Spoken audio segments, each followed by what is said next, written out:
Record permission দেওয়া হয়ে গেছে। আর কারো লাগবে? আপু, আপনার আপনার বাসার ফ্যানটা অনেক সুন্দর। আল্লাহ। স্যার আমাকে রেকর্ড পারমিশনটা। হ্যান্ড রাইজ তো করেন না, দেওয়া তো উচিত না। আচ্ছা দিছি, স্যার ওই আপনার যে তো নেটের সমস্যা, আপনি রেকর্ড পারমিশন দিয়ে কি করবেন? দুইবার কানেকশন ফেল হয়ে গেছে। কই, আপনার তো নেটের সমস্যা, আপনি দিয়ে কি করবেন? Okay sir. আচ্ছা দিয়ে রাখছি, যদি প্রয়োজন হয় দিয়েন। আচ্ছা ভালো কথা, জুমে আমার নাম কি উঠে আছে দেখছেন?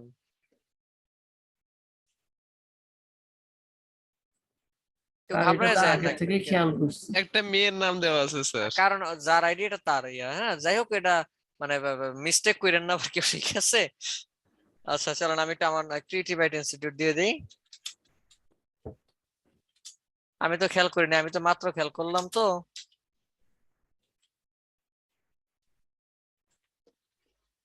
আচ্ছা ঠিক আছে।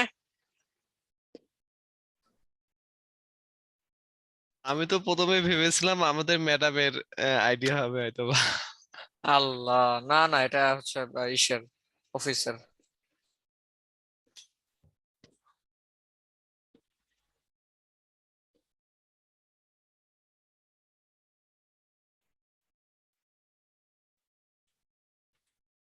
তো চলেন শুরু করা যাক। আমাদের শুধু আমাদের না, আমরা যারা গ্রাফিক ডিজাইন করতে আসি আমাদের সবারই অত্যন্ত আকর্ষণের একটা জায়গা লোগো। লোগো লোগো অনেক কিউরিওসিটি কাজ করে, অনেক ভালো লাগা কাজ করে, অনেক অপেক্ষা করে মানুষের লোগোর ক্লাসটার জন্য, তাই না? তো চলে আসছে আমাদের আজকের ক্লাস টপিক, লোগো ডিজাইনের ফার্স্ট ক্লাস থিওরি পার্ট। প্রশ্ন হচ্ছে, লোগো ডিজাইনটা কি? আগে আপনারা আমার একটু একটু বলবেন লোগো কাকে বলে? লোগোর ক্লাস তো করতে আসছেন, বলেন লোগো কাকে বলে? হ্যাঁ, আরে মিউট আনমিউট করে একটু কন। স্যার মনে হয় কোনো কোম্পানিকে নির্দেশ করে লোগো। তাই? আচ্ছা, আর কেউ? আচ্ছা চলেন আমি যদি স্যার একটু একটা বলি। কোম্পানির identity. Okay, thank you so much sir. এক কথায় বলা যায় লোগো বলতে কি বোঝায়? লোগো হচ্ছে আমরা একটা সিম্বল বা একটা চিহ্ন, যেটা কিনা একটা কোম্পানি বা একটা প্রোডাক্ট বা একটা প্রতিষ্ঠানকে নির্দেশনা দেয় বা একটা প্রতিষ্ঠানকে পরিচয় করাতে সাহায্য করে, অথবা আরো বলা যায় একটা কোম্পানির আইডেন্টিটি ক্রিয়েট করে। ক্লিয়ার আমার কথা? অর্থাৎ একটা লোগো বলতে কি বোঝায়? একটা সিম্বল বা চিহ্ন যা কিনা একটা কোম্পানিকে মানুষের কাছে পরিচয় করাতে সাহায্য করে। ক্লিয়ার? আচ্ছা, লোগো নিয়ে কথা বলার আগে আমরা আরো অনেক বিষয় জানতে হবে। তার মধ্যে স্যার অন্যতম একটা বিষয় হচ্ছে, কেউ কি জানে যে পৃথিবীতে লোগো কিভাবে আসছিল বা লোগো কবেই আসছিল? বলতে পারেন কেউ? না স্যার। কেউ নাই? আচ্ছা আমি যদি একটু বলি, পৃথিবীতে সর্বপ্রথম লোগো অনেক আগে আসে, এই সেই প্রাচীন যুগ থেকে লোগোর আবিষ্কার।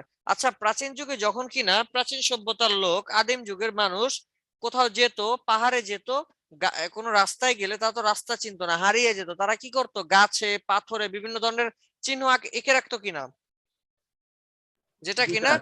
রাস্তাকে নির্দেশ করত। এই যে নির্দেশ করতেছে, রাস্তার আইডেন্টিটি ক্রিয়েট করতেছিল, সেটাও তো একটা লোগোই ছিল।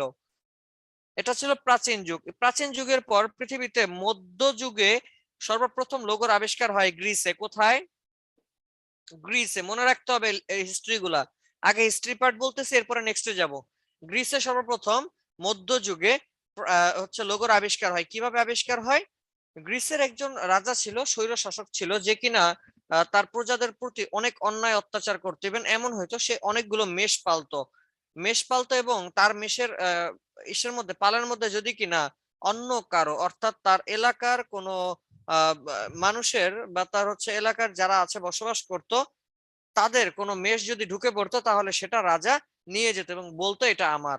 তো ফলাফল এমন হয়েছিল যে গ্রামের সকল লোক একটা পর্যায়ে মানে বিভিন্ন ভাবে অনাহারে ভুগতে ভুগতে শুরু করলো।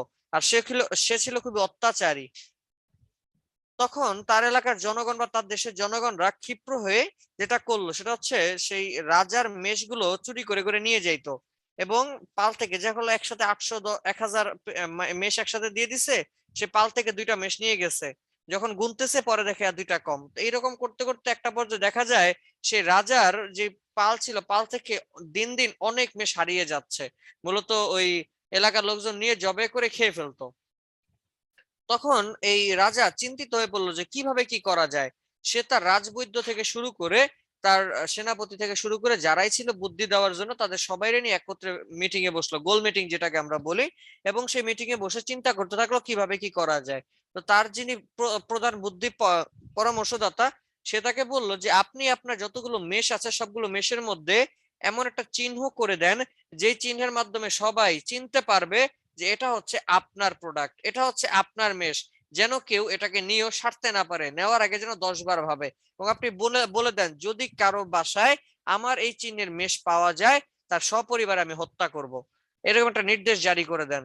যেমন কথা তেমন কাজ, একটা লোহার শিক একটা সার্কেলের মতো, একটা ইলিপসের মতো গোল করে চাকার মতো, যেটাকে গরম করে প্রতিটা মেষের গায়ে ছেঁকা দেওয়া হইলো, অর্থাৎ গরম করে পুড়িয়ে দেওয়া হইলো যতগুলো মেষ ছিল সবগুলো মেষের মধ্যে। যখন গ্রামের লোকজন মেষ চুরি করতে আসতো তখন আর এটা দেখে কেউ চুরি করতে পারতো না, কারণ কি চুরি করে যদি নিয়ে যায় চামড়া তো তখন তারা খেত না। তো চামড়া যদি দেখে তো রাজারা তো চিনে যাবে, বা রাজার সৈন্য যারা তো চিনে যাবে যে চামড়া দেখে যেটা তো হচ্ছে আমার রাজাদের মেষ ছিল। তো এই ভয়ে তারা কি করলো না আর আমাদের সেই রাজার মেষ ইত্যাদি চুরি করলো না। ফলাফলটা কি, এই যে চিহ্ন যেটা সেখানেও কিন্তু লোগো হিসেবে ব্যবহার হয়েছে, যেটা রাজার মেষ। বুঝাইতে পারছি? জি স্যার। এটা ছিল আমাদের মধ্যযুগে। এরপরে যদি আমি বলি মধ্যযুগের পরে আধুনিক যুগ বলতে হচ্ছে এই মধ্যযুগেরই একদম শেষ দিকে, অর্থাৎ আধুনিক যুগ এবং মধ্যযুগের মাঝামাঝি যে সময়টা, সেই সময়কালে পৃথিবীতে সর্বপ্রথম লোগোর ব্যবহার করা হয় মূলত চীনে। কোথায়?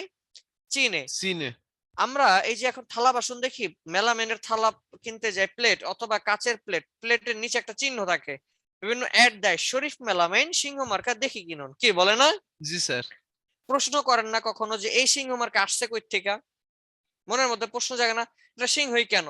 এটা বানর মার্কা তো দিতে পারতো, রয়্যাল বেঙ্গল টাইগার দিতে পারতো, সিংহ কেন দিল? গল্পটা বেশ পুরানো। চীনে একজন কুমার ছিল যে কিনা পুরো চীন জুড়ে অনেক সুনাম অর্জন ছিল তার। তার প্রোডাক্ট গুলো খুব মজবুত ছিল, টেকসই ছিল এবং অনেক সুন্দর ছিল। যারাই চীনে ঘুরতে যাইতো তারাই মূলত তার থেকে বিভিন্ন ধরনের প্রোডাক্ট, মাটির তৈজসপত্রগুলো কিনে নিয়ে আসতো। তো ফলে তার বেচা বিক্রি অবশ্যই ভালো হইতেছে।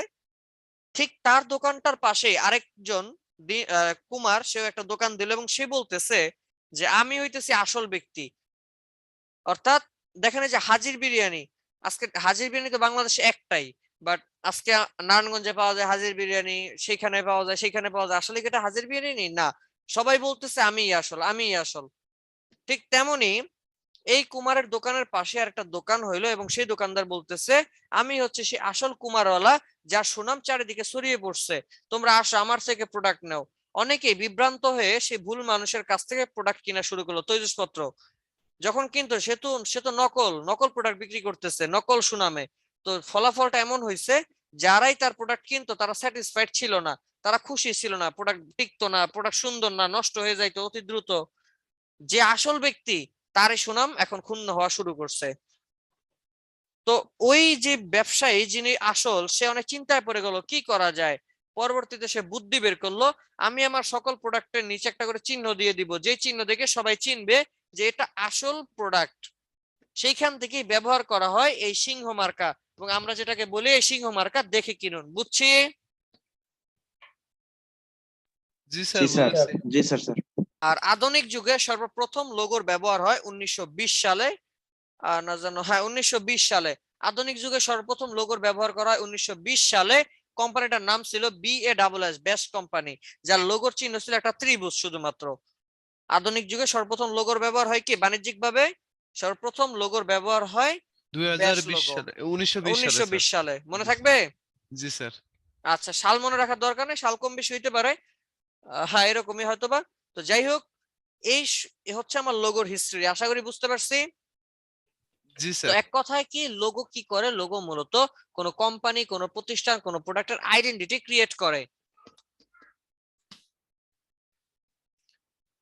আজকে আমরা জানবো cardinal tips for effective or professional logo design. Cardinal মানে কি? অত্যাবশ্যকীয় টিপস, এমন কিছু টিপস যেগুলো জানলে আপনি কিনা আপনার লোগোটা বানাইতে পারবেন ইফেক্টিভ অথবা একটা প্রফেশনাল লোগো। আমি সবসময় বলি, আপনি যদি একটা কিবোর্ড থেকে ডট দেন, আপনি মাউস দিয়ে বা পেন টুল দিয়ে একটা যদি শুধু একটা রেখা এঁকে দেন, সেটাও হইতে পারে একটা লোগো, তবে সেটা প্রফেশনাল লোগো না। সেটা কি না? প্রফেশনাল লোগো না। প্রশ্ন, স্যার প্রফেশনাল লোগো না কেন? কারণ যদি কিনা প্রফেশনাল লোগো বানাইতে চান আপনি, বা প্রফেশনাল লোগো যদি তৈরি করতে চান, তাহলে কি করতে হবে? এই ইফেক্টিভ কিছু রুলস আছে, সেই রুলস গুলো আমাকে ফলো করতে হবে। বুঝতে পারছি? জি স্যার। জি স্যার। চলো নেক্সটে যাচ্ছি। প্রশ্ন, হোয়াট ইজ লোগো?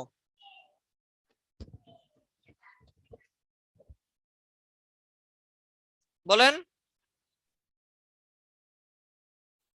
স্যার কিছুক্ষণ আগে তো আপনি সব বলে দিলেন। লোগো হচ্ছে একটা চিহ্ন। এখন আপনাদেরকে বলতেছি, বলেন হোয়াট ইজ লোগো? লোগো বলতে আপনি কি বুঝেন? স্যার কোম্পানি আইডেন্টিটি বহনকারী কোন বস্তুকেই লোগো বলে।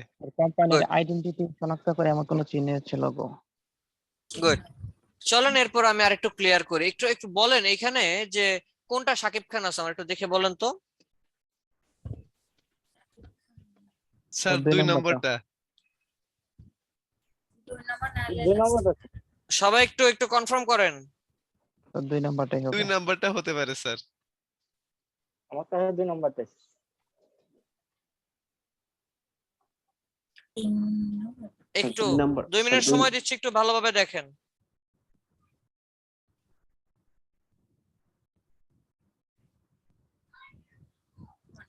আচ্ছা বাদ দেন, বলেন এখানে শাহরুখ খান কোনটা? শাহরুখ খান কোনটা?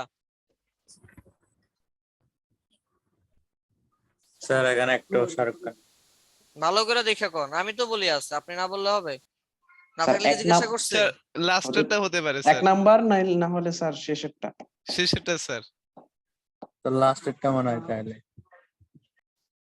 সবাই কি একমত? 4 নাম্বার হলে শেষেরটা স্যার। হ্যাঁ স্যার 2 নম্বরটা। লাস্টেরটা। সবাই একমত? স্যার স্যার, আমার মনে হচ্ছে এটা একটাও না, এটা এখানে সবই নরমাল পিপল। স্যার এখানে Normal নাই। picture। আচ্ছা শাকিব খান তো আছে নাকি? নাকি সেটাও কইবেন নাই? স্যার 2 নম্বরটা এখানে হবে। আচ্ছা চলেন আমরা একটু দেখি। আল্লাহ,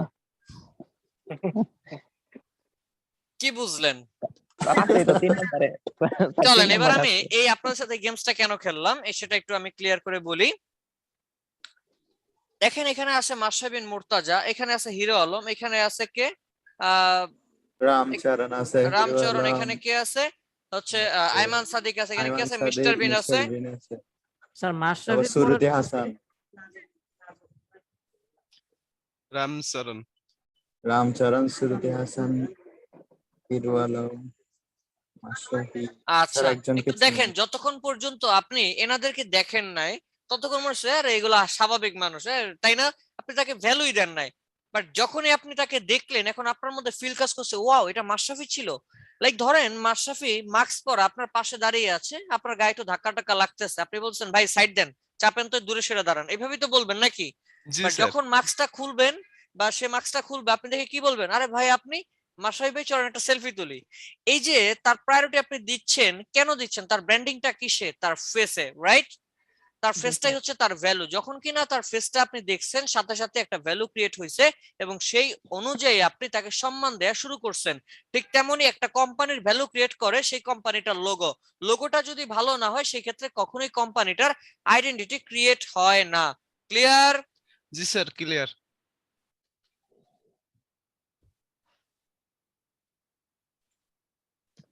আজকে আমরা এই সুন্দর লোগো কিভাবে তৈরি করা যায় সে তৈরি করার জন্য কিছু টিপস সম্পর্কে জানবো। আমি আগেই বলেছি টিপস গুলা কি কি। আজকে আমরা 10টা টিপস সম্পর্কে জানবো, যে 10টা টিপস এর নাম হচ্ছে 10 ভাইটাল টিপস। নাম কি? 10 ভাইটাল টিপস। 10 ভাইটাল টিপস কি করে? লেখাই আছে you need to consider on your way to the perfect logo. যদি কিনা আপনি একটা পারফেক্ট লোগো বানাতে চান, তাহলে অবশ্যই 10টা ভাইটাল টিপস ফলো করতে হবে। 10টা ভাইটাল টিপস কি করতে হবে? ফলো করতে হবে। কেমন?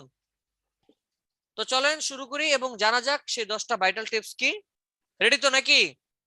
জি স্যার রেডি। 1 নাম্বার লিখে রাখি, লার্ন লোগো। জলদি লিখতে হবে, নোট লেখা, নোট আছে তো সাথে নাকি? আছে।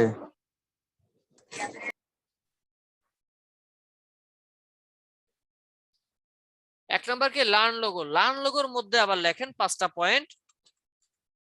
এক নম্বর, এ লোগো মাস্ট বি সিম্পল, আগে লেখেন এরপর আমি বুঝাবো, শুধু হেডিংটা লেখেন তাইলে হবে। A logo must be simple, a logo must be memorable, a logo must be enduring, a logo must be versatile, a logo must be appropriate. শুধু টাইটেল গুলো লেখেন, আমি বুঝাচ্ছি। লেখা হইলে মেসেজ দেন, হয়েছে। কথা বলা লাগবে না, মেসেজ দেন, হয়েছে।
বাকিদের স্যার হয়েছে। জলদি।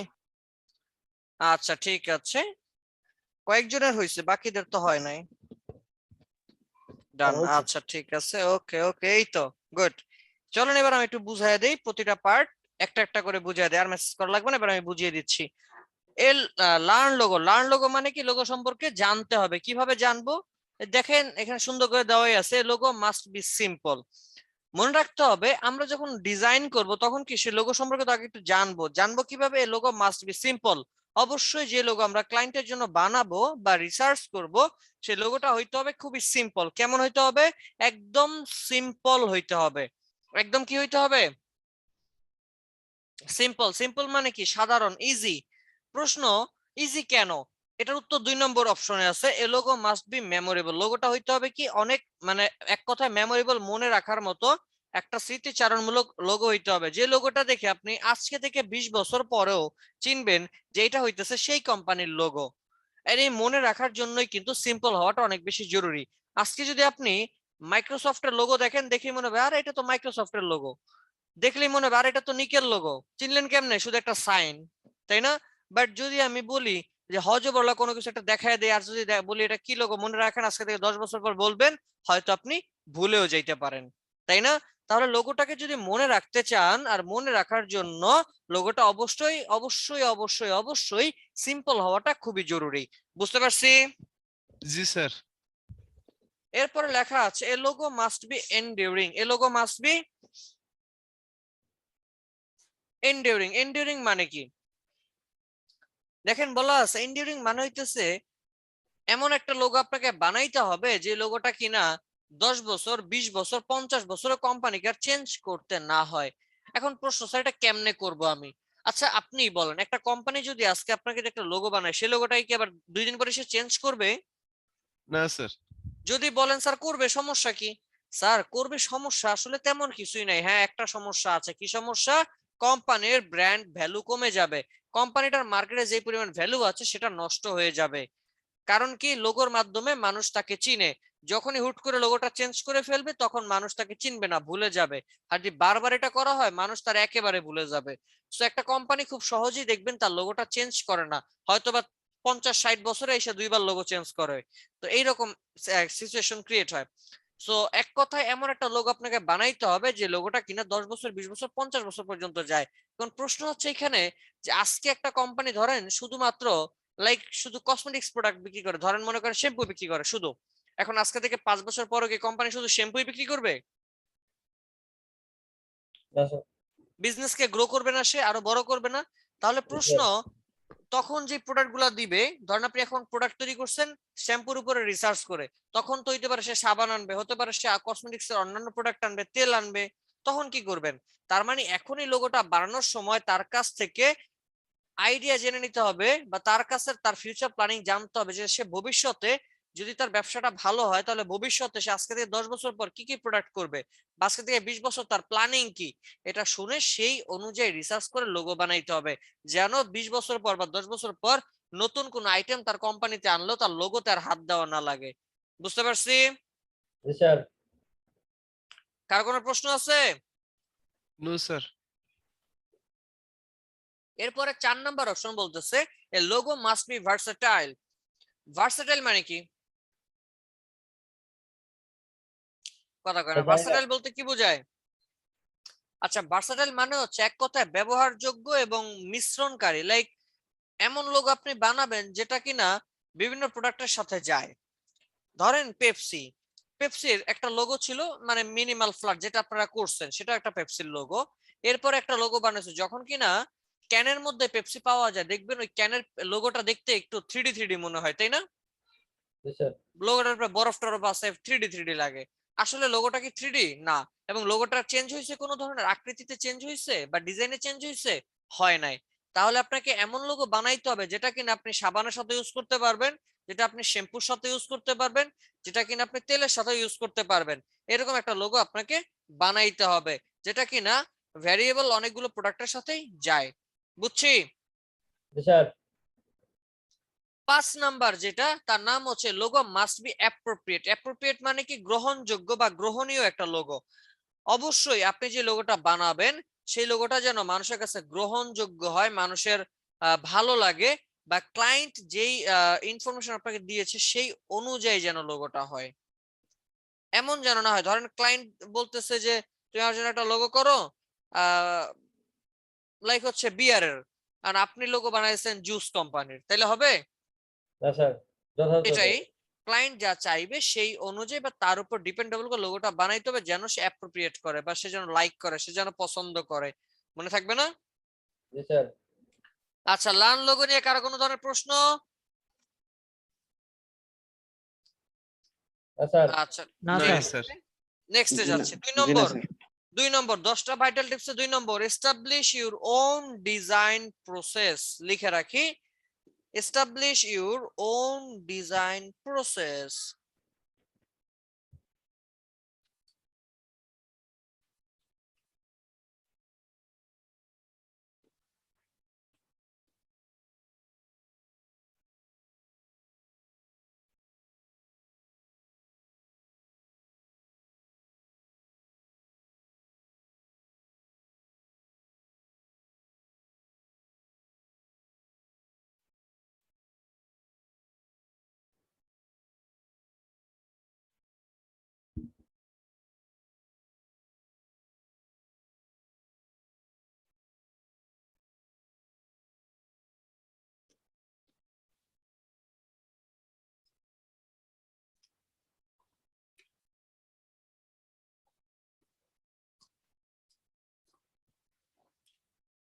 পয়েন্ট গুলো লেখেন না, টাইটেল গুলো লেখেন, লেখা আবার লিখবেন ডান।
হয়েছে সবার? জি স্যার। জি স্যার। আচ্ছা ঠিক আছে।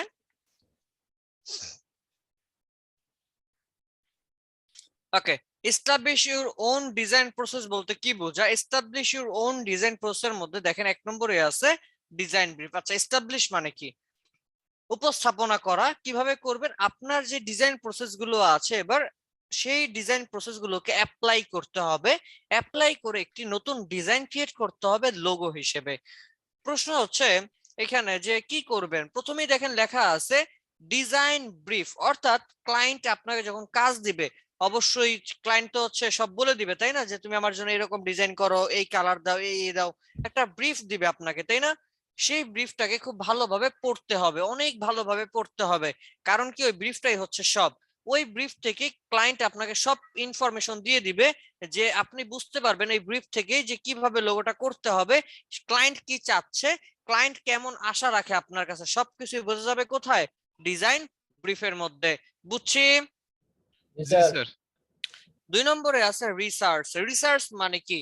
ব্রিফটা পড়বার পরে আপনি পয়েন্ট গুলো নোট করে, যে এই পয়েন্ট গুলো হইতে পারে, সেই পয়েন্ট গুলোকে নোট করলেন এবং নোট করে সেই অনুযায়ী রিসার্চ করলেন।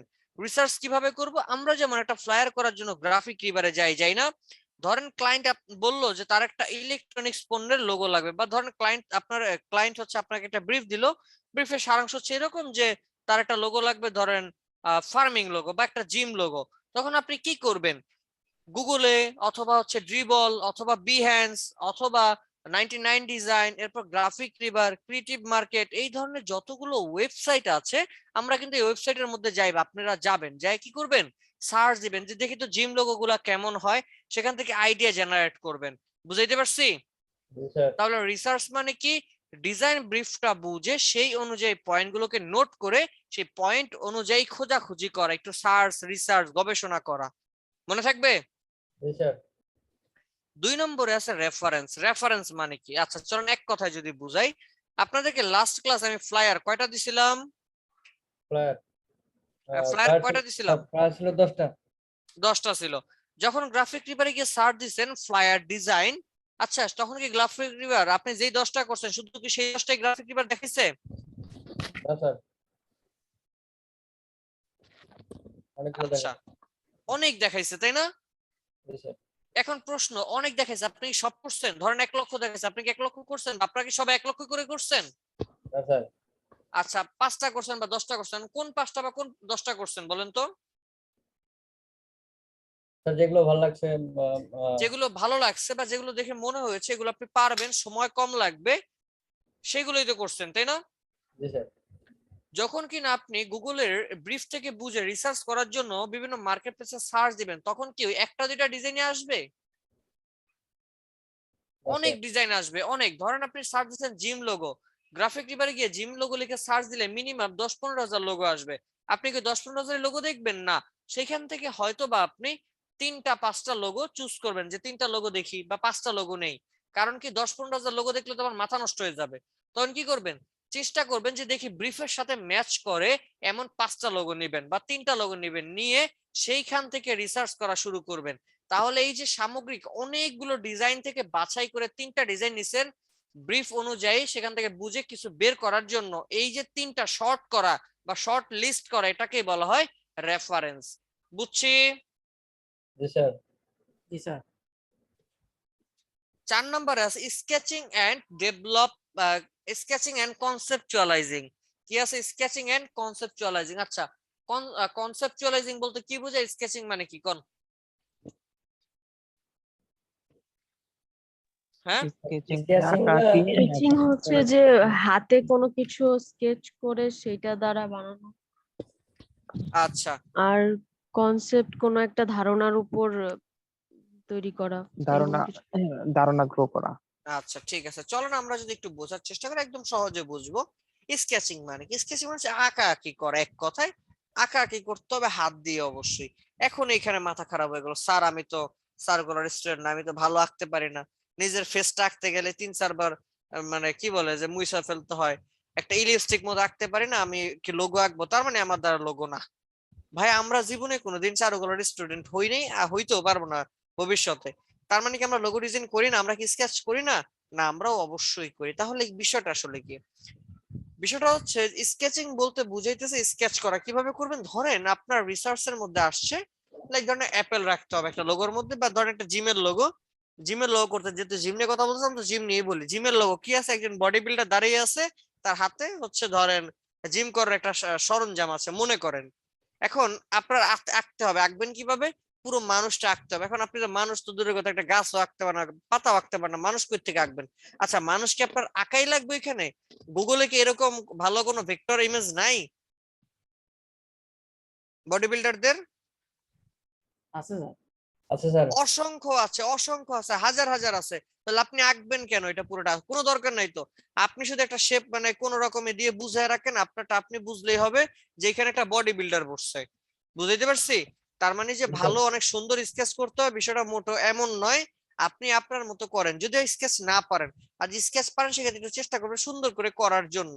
যিনি স্কেচ পারেন না, কোন রকম একটা মানুষের মতো আঁকেন, বুঝে আপনি বুঝলেই হবে যে এটা একটা মানুষ আঁকছেন। বুঝাইতে পারছি? জি জি স্যার। স্যার। জি স্যার। আচ্ছা, কনসেপচুয়ালাইজিং কি বলেন? কনসেপচুয়ালাইজিংটা যেন কি? কনসেপ্ট তৈরি করা বা কনসেপ্টটাকে গ্রো করা, তাই না? ধরেন আপনি বডি বিল্ডার, হ্যাঁ ধরেন আপনি একটা বডি বিল্ডার বা একটা জিমের লোগো আঁকতেছেন। প্রথম কনসেপ্টটা ছিল এরকম যে একজন বডি বিল্ডার দাঁড়িয়ে আছে, তার হাতে সরঞ্জাম আছে, জিমের সরঞ্জাম, হাতটা নিচের দিকে আছে। ওকে, এরপর আপনার কাছে মনে হলো যে না না, আমি একটু চেঞ্জ করে এক হাত একটু নিচে দিই আর এক হাত উপরে উঠাই দিই, তাহলে বোঝা যাবে সে আপার ডাউন করতেছে হাত দুইটাকে। আচ্ছা, এরপর আবার একটা কনসেপ্ট বের হলো যে না না না না, তার থেকে ভালো আমি দুই হাতে উপর দিকে উঠাইয়া দিই। এই যে আপনার মধ্যে ধাপে ধাপে যে কনসেপ্টটা আসছে, সেটা কিভাবে আসবে? যখন আপনি ফার্স্ট স্কেচ করবেন, স্কেচ করার পর আপনার কাছে মনে হবে এই জায়গাটায় আমি যদি এটা না রেখে অন্য কিছু রাখি ভালো লাগবে। সাথে সাথে আরেকটা স্কেচ করবেন, ফুল স্কেচ করবেন, নতুন মাথায় যে কনসেপ্টটা আসছে, নতুন চিন্তা আসছে সেটা দিয়ে। এরপরে যদি আবার মনে হয় যে আরেকটু মডিফাই দরকার, আপনি আবার মডিফাই একটু করা লাগবে বা এই জায়গাটা মডিফাই করা যেতে পারে। ধরেন এক জায়গায় রেক্টেঙ্গেল শেপ ইউজ করছেন, আঁকার পরে মনে হইতেছে রেক্টেঙ্গেল দিয়ে রাউন্ড দিলে ভালো হইতো, ওইটা আর মুছবেন না, ভুলেও না, রিকোয়েস্ট করতেছি হাতে ধরে, ওইটা মুছবেন না। যখন স্কেচ করবেন মনে করবেন রাবার নাই, পৃথিবীতে রাবার বলতে কিছু ছিল না, ভবিষ্যতে রাবার বলতে কোনো কিছু পৃথিবীতে আসবে না। কি করবেন? সেই পেন্সিল দিয়ে আরেকটা স্কেচ করবেন, আরেকটা স্কেচ করবেন। কোথায় করবেন? এর পাশেই আবার আরেকটা স্কেচ করবেন, যেখানে কিনা সে রাউন্ড শেপ বা নতুন কনসেপ্ট দিয়ে আঁকবেন। বুঝাইতে পারছি? এই যে আপনার মধ্যে একটা কনসেপ্ট থেকে আরেকটা কনসেপ্টে যাওয়ার জন্য গ্রোথ তৈরি হইলো, এটাকে আমরা বলতে পারি কনসেপচুয়ালাইজিং। আশা করি বুঝতে পারছি। জি স্যার। জি স্যার। গুড। এরপরে আসতেছে রিফ্লেকশন। রিফ্লেকশন মানে কি বলেন তো? রিফ্লেকশন মানে কি? প্রতিক্রিয়া। আর কেউ? জি স্যার, প্রতিক্রিয়া। প্রতিবিম্ব। আচ্ছা ঠিক আছে। আমি যদি বলি এইখানে এইখানে মূলত যে কনসেপ্টটা বলা হয়েছে সেটা হচ্ছে এইরকম যে ধরেন একটু নিচে দেখেন, একদম নিচে ওই যে লেখা আছে রিসিভ ফিডব্যাক, একদম নিচে এই যে দেখেন লেখা আছে কি রিসিভ ফিডব্যাক। মূলত রিফ্লেকশন বলতে আমি এখানে যেটা বোঝাতে চেয়েছি সেটা হচ্ছে এরকম, আমরা যখন ডিজাইন করি একটানা অনেকক্ষণ কাজের মধ্যে বসে থাকলে আমাদের মাথা ঝিমঝিম করে, চোখে আমরা মানে কি বলে ধাঁধা দেখি, তাই না? মনে হয় মাথা ঘুরাচ্ছে, মাথা ব্যথা করে, হয় কি না? জি স্যার। হয়। লোগোর ক্ষেত্রে যদি এরকম হয়, আপনি একটানা বসে থাকার পরে এরকম প্রবলেম ক্রিয়েট হয়, সেক্ষেত্রে তো আপনি লোগোর কনসেপ্ট বের করতে পারবেন না, আপনার লোগোর আউটপুট ভালো আসবে না। তাহলে কি করতে হবে? একটা সময় আপনাকে রিফ্লেকশনে যাইতে হবে, একটা সময় আপনাকে হচ্ছে রিল্যাক্স হইতে হবে। কি পরিমাণ সময়? বিজ্ঞানীরা বলে, বৈজ্ঞানিক ভাষায় এটাকে বলা হয় প্রতি 25 মিনিট পর আপনি 5 মিনিটের একটা ব্রেক দিবেন। আমি আবারও বলছি, প্রতি 25 মিনিট পরে একটা 5 মিনিটের ব্রেক দিবেন, টোটাল 30 মিনিট। এভাবে 1 ঘন্টায় 10 মিনিট, 6 ঘন্টায় এরকম বাড়াবেন। ঠিক আছে, 10 মিনিট করে হলে 6 ঘন্টা কত? 60 মিনিট। আবার এমন করা যাবে না একটা 6 ঘন্টা কাজ করে এরপর 1 ঘন্টা ব্রেক দিলাম না, এটা করতে বলি নাই। আবার এমনও না যে একটানা 60 মিনিট অর্থাৎ 1 ঘন্টা কাজ করে 10 মিনিট ব্রেক, না, প্রতি 25 মিনিট পর 5 মিনিট ব্রেক। বুঝতে পারছি? জি স্যার। এই 5 মিনিট সব কাজের জন্য না, লোগোর জন্য অবশ্যই। প্রশ্ন হচ্ছে 5 মিনিট আপনি কি করবেন বলেন তো? মোবাইলে ইউটিউব চালাবো অথবা ফেসবুক দেখবো, তাই না? জি স্যার। ঘুমাবো। জি স্যার। আল্লাহ। মানে শুনেন, সাধারণত যদি এমন হয় যে স্যার আমি 5 মিনিট তো মোবাইল চালাবো বা ইউটিউব দেখবো, তাহলে আমি বলবো দরকার নেই, 5 মিনিট ব্রেকার আপনি লোগোই করেন। এই 5 মিনিট দেওয়া হয়েছে আপনাকে রিফ্লেকশনে যাওয়ার জন্য, আপনার একটু রিল্যাক্স হওয়ার জন্য। যখন আমরা লোগো করি, অনেক কিছু নিয়ে চিন্তা করি, তখন আমাদের ব্রেইনের নার্ভ গুলো উত্তেজিত হয়ে যায়। এদেরকে ঠান্ডা করার জন্য একটা রিল্যাক্স হওয়া দরকার হয়। যখন আপনার ফেসবুকে তাকিয়ে আছে, তখন তো আবার কিছু দেখতেছেন, চোখটা খুলে আছে, আপনার ব্রেইনের নার্ভ গুলো সচল হয়ে গেছে, ওইটা তো কোনো, তো সে আমার লাভ কি, লস। তাহলে এটা করা যাবে না। তাহলে কি করবেন, এই 5 মিনিট চেষ্টা করবেন পিসিটিসি থেকে আলাদা হয়ে মোবাইল টোবাইল এক জায়গায় রেখে প্রয়োজনে তালা মেরে রাখবেন 5 মিনিটের জন্য। রাইখা ঘরের মধ্যে যদি জায়গা ভালো থাকে একটু হাঁটা চলা করবেন, একটু ছোট ভাই থাকলে, বাচ্চা কাছে থাকলে ওর সাথে দুষ্টুমি ফাজলামি করবেন, অথবা রিল্যাক্স হয়ে সোফায় একটু মানে বসে রিল্যাক্স হয়ে চোখ টোক বন্ধ করে হাত পা ছেড়ে দিবেন, মনে হবে যে আপনি দুনিয়ায় নাই, এরকম একটা ভাব ধরবেন। এটাও যদি ভালো না লাগে, আমি পার্সোনালি যেটা করি, 1 কাপ চা নিবেন, বারান্দায় দাঁড়াবেন, দাঁড়ায় আকাশ দেখবেন, আকাশ, চা না নিলেও বারান্দায় দাঁড়িয়ে আকাশ দেখেন, আকাশে উড়ে যাওয়া পাখি দেখেন। বিজ্ঞানীরা বলে যদি তুমি আকাশ দেখো তাহলে তোমার চিন্তা শক্তি আকাশের মতো দৃঢ় ও বিশাল হয়। সো যদি কিনা আপনি এটা করেন, দেখবেন আপনার ব্রেইনটা অনেক ভালো লাগতেছে, আপনার আপনার ফিলটা অনেক সুন্দর আসতেছে। সো আপনারা চাইলে এই প্রসেসটা অ্যাপ্লাই করতে পারেন। বারবার বলতেছি 25 মিনিট কাজ করার পরে যে 5 মিনিটের ব্রেকটা দিবেন, অবশ্যই এই 5 মিনিট ডিজিটালের সকল ধরনের প্রোডাক্ট বা পণ্য থেকে আলাদা হয়ে থাকবেন। বুঝতে পারছি? জি স্যার। জি স্যার। স্যার চলেন চাঁদ দেখে আসি। আমি অলরেডি দেখতেছি, আমার জানলা দিয়ে দেখা যায়। যাই হোক, উঠছে কিনা তাই যাই না, আকাশ দেখা যায় আর কি। আচ্ছা, প্রেজেন্টেশন। তার আগে রিফ্লেকশনের পরে আরেকটা পার্ট আছে, একদম রিফ্লেকশনের ডান পাশে নিচে দেখেন রিসিভ ফিডব্যাক, দেখতে পাচ্ছি? জি স্যার। Receive sir. ফিডব্যাক বলতে কি বোঝায়?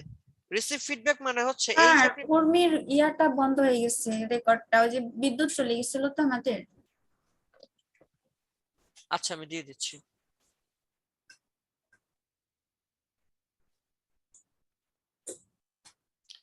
জনসংখ্যা তো কমে গেল, কারণ মাত্র 21 জন এখন। লোগোর ক্লাস ভালো লাগতেছে না নাকি? না স্যার, লোগোই তো আগে দরকার। আচ্ছা, রিসিভ ফিডব্যাকটা মূলত কি? রিসিভ ফিডব্যাক মানে হচ্ছে এই যে আপনারা 25 মিনিট কাজ করলেন। কারেন্ট চলে গেছিল, এই কারণে লিভ নেওয়া নিচে মনে আচ্ছা, হয় অনেকে। হইতে পারে। আচ্ছা যাই হোক, এই যে আপনি 25 মিনিট কাজ করলেন, 5 মিনিটের ব্রেক দিলেন, ব্রেক দিয়ে আসার পরে আপনি কি করবেন? ব্রেক দিয়ে আসার পরে আপনাকে খেয়াল রাখতে হবে আপনি যা করছেন সেটার একটা ফিডব্যাক নেবেন। কার কাছ থেকে নেবেন? আপনি চাইলে আপনার ক্লাসমেট থেকে নিতে পারেন, আপনি চাইলে আপনার ফ্রেন্ড সার্কেল থেকে নিতে পারেন, আপনি চাইলে যদি কেউই না থাকে আপনি চাইলে আপনার আব্বা আম্মাকে বলতে পারেন। এখন বলতে পারেন স্যার আমার আব্বা আম্মা তো কিছুই বোঝে না, উল্টা আমার ধমক দেয়, সারাদিন কি করো তুমি পিসিতে বইসা, কম্পিউটারে বইসা, পোলাপান ভালো না নষ্ট হয়ে গেছে, এরকম বলেন আব্বা আম্মা? অনেক সময় হয়তো বা বলে। সো তারপরেও ঝাড়ি খাইলেও বকা খাইলেও তাদেরকে জিজ্ঞাসা করবেন যে দেখো তো এটা কেমন হয়েছে, দেখবেন আপনার মধ্যে একটা ভালো লাগা কাজ করবে। যদি খারাপ বলে মন খারাপ করা যাবে না। যদি ধরেন আপনি আপনার ক্লাসমেটকে জিজ্ঞাসা করলেন, আপনার কনসেপ্টটা বললেন যে এইরকম এই কনসেপ্ট থেকে আমি লোগোটা করছি, আপনার ফ্রেন্ড বললো যে বা ক্লাসমেটটা বললো সুন্দর হয়েছে ভালো, তবে আমার কাছে মনে হয় পাতাটা উপর দিকে না দিয়ে নিচের দিকে দিলে ভালো হইতো, তোমার এই শেপটা গোল দিলে ভালো হইতো। যখন এই ফিডব্যাক গুলো দিচ্ছে তখন আমরা ফিডব্যাক গুলো খাতায় নোট করব। কোথায় নোট করব? অবশ্যই খাতায় নোট করব, এবং চেষ্টা করব এই যে উনি যে কনসেপ্ট আবার দিল সেই কনসেপ্টের উপর আবার নতুন করে স্কেচ করার জন্য। সফটওয়্যারে হাত দেওয়া যাবে না, বুঝছি? জি স্যার। জি ওকে, স্যার। এরপরে আসি প্রেজেন্টেশন। প্রেজেন্টেশন কি? এই যে এতগুলো কাজ আপনি করলেন, ডিজাইন ব্রিফ করলেন, রিসার্চ করলেন, রেফারেন্স কালেক্ট করলেন, স্কেচ করলেন, এরপর রিফ্লেকশন থেকে যে আপনার বন্ধু ফিডব্যাক দিল সেই ফিডব্যাক থেকে কি পরিবর্তন করলেন, এই সব কিছু নোট আকারে অথবা ছবি তুলে কি করবেন, পাওয়ার পয়েন্টের প্রেজেন্টেশনে নিয়ে উপস্থাপন করবেন। এই অ্যাকশন ট্রানজিশন কিচ্ছু লাগবে না, শুধু পাওয়ার পয়েন্টের প্রেজেন্টেশন এমনি রাখবেন। তাহলে এরপর ক্লায়েন্টকে দিবেন, তাহলে কি হবে, ক্লায়েন্ট বুঝবে যে আচ্ছা আচ্ছা তুমি আমার কনসেপ্টটা নিয়ে এত কিছু করছো, ব্রিফ, এরপর রিসার্চ করছো, কোন কোন সাইটে রিসার্চ করছো সেগুলো দেখালেন, এরপর সেখান থেকে কি কি রেফারেন্স কালেক্ট করছেন, ওই 3-4টা লোগো যা কালেক্ট করছেন রেফারেন্স হিসেবে সেগুলা নিলেন। এরপর হইতেছে স্কেচ করা, স্কেচের ছবিগুলা, এরপরে কি কনসেপ্ট বের করে সেখান থেকে কি স্কেচ হয়েছে সেই ছবিগুলা। এই যে সম্পূর্ণ প্রসেস গুলো যখন আপনি ক্লায়েন্টকে দিবেন তখনই আপনার একটা লোগোর দাম বাড়বে। কারণ কি, আমরা মানুষ সবাই পছন্দ করি কেউ একজন আমাকে নিয়ে ভাবুক। যদি সেটা আমার প্রিয় জিনিস নিয়ে কেউ ভাবে, ধরেন একজন মানুষ যে কিনা আমারে ভালোবাসে এবং আমার প্রিয় জিনিসকে নিয়ে সে সবসময় চিন্তা করে, অবশ্যই আমার কাছেও তার ভালো লাগবে, এটাই স্বাভাবিক, তাই না? তো ঠিক তেমনি একটা কোম্পানির মালিক বা একটা কোম্পানির ওনার বা একটা কোম্পানির কোনো ব্যক্তি যখন শুনবে বা দেখবে যে আপনি তার কোম্পানিকে নিয়ে এতদিন ভাবছেন, এত কিছু করছেন, এত রিসার্চ করছেন, স্বাভাবিকভাবেই এই কোম্পানি থেকে আপনাকে প্রায়োরিটি সব থেকে বেশি দেওয়া হবে। শুধু প্রায়োরিটি দেওয়া হবে না, আপনাকে সর্বোচ্চ কি বলে সাহায্য সহযোগিতা এবং আপনাকে যা দেওয়া দরকার সব দেওয়ার তারা চেষ্টা করবে। বুঝতে পারছি? জি স্যার।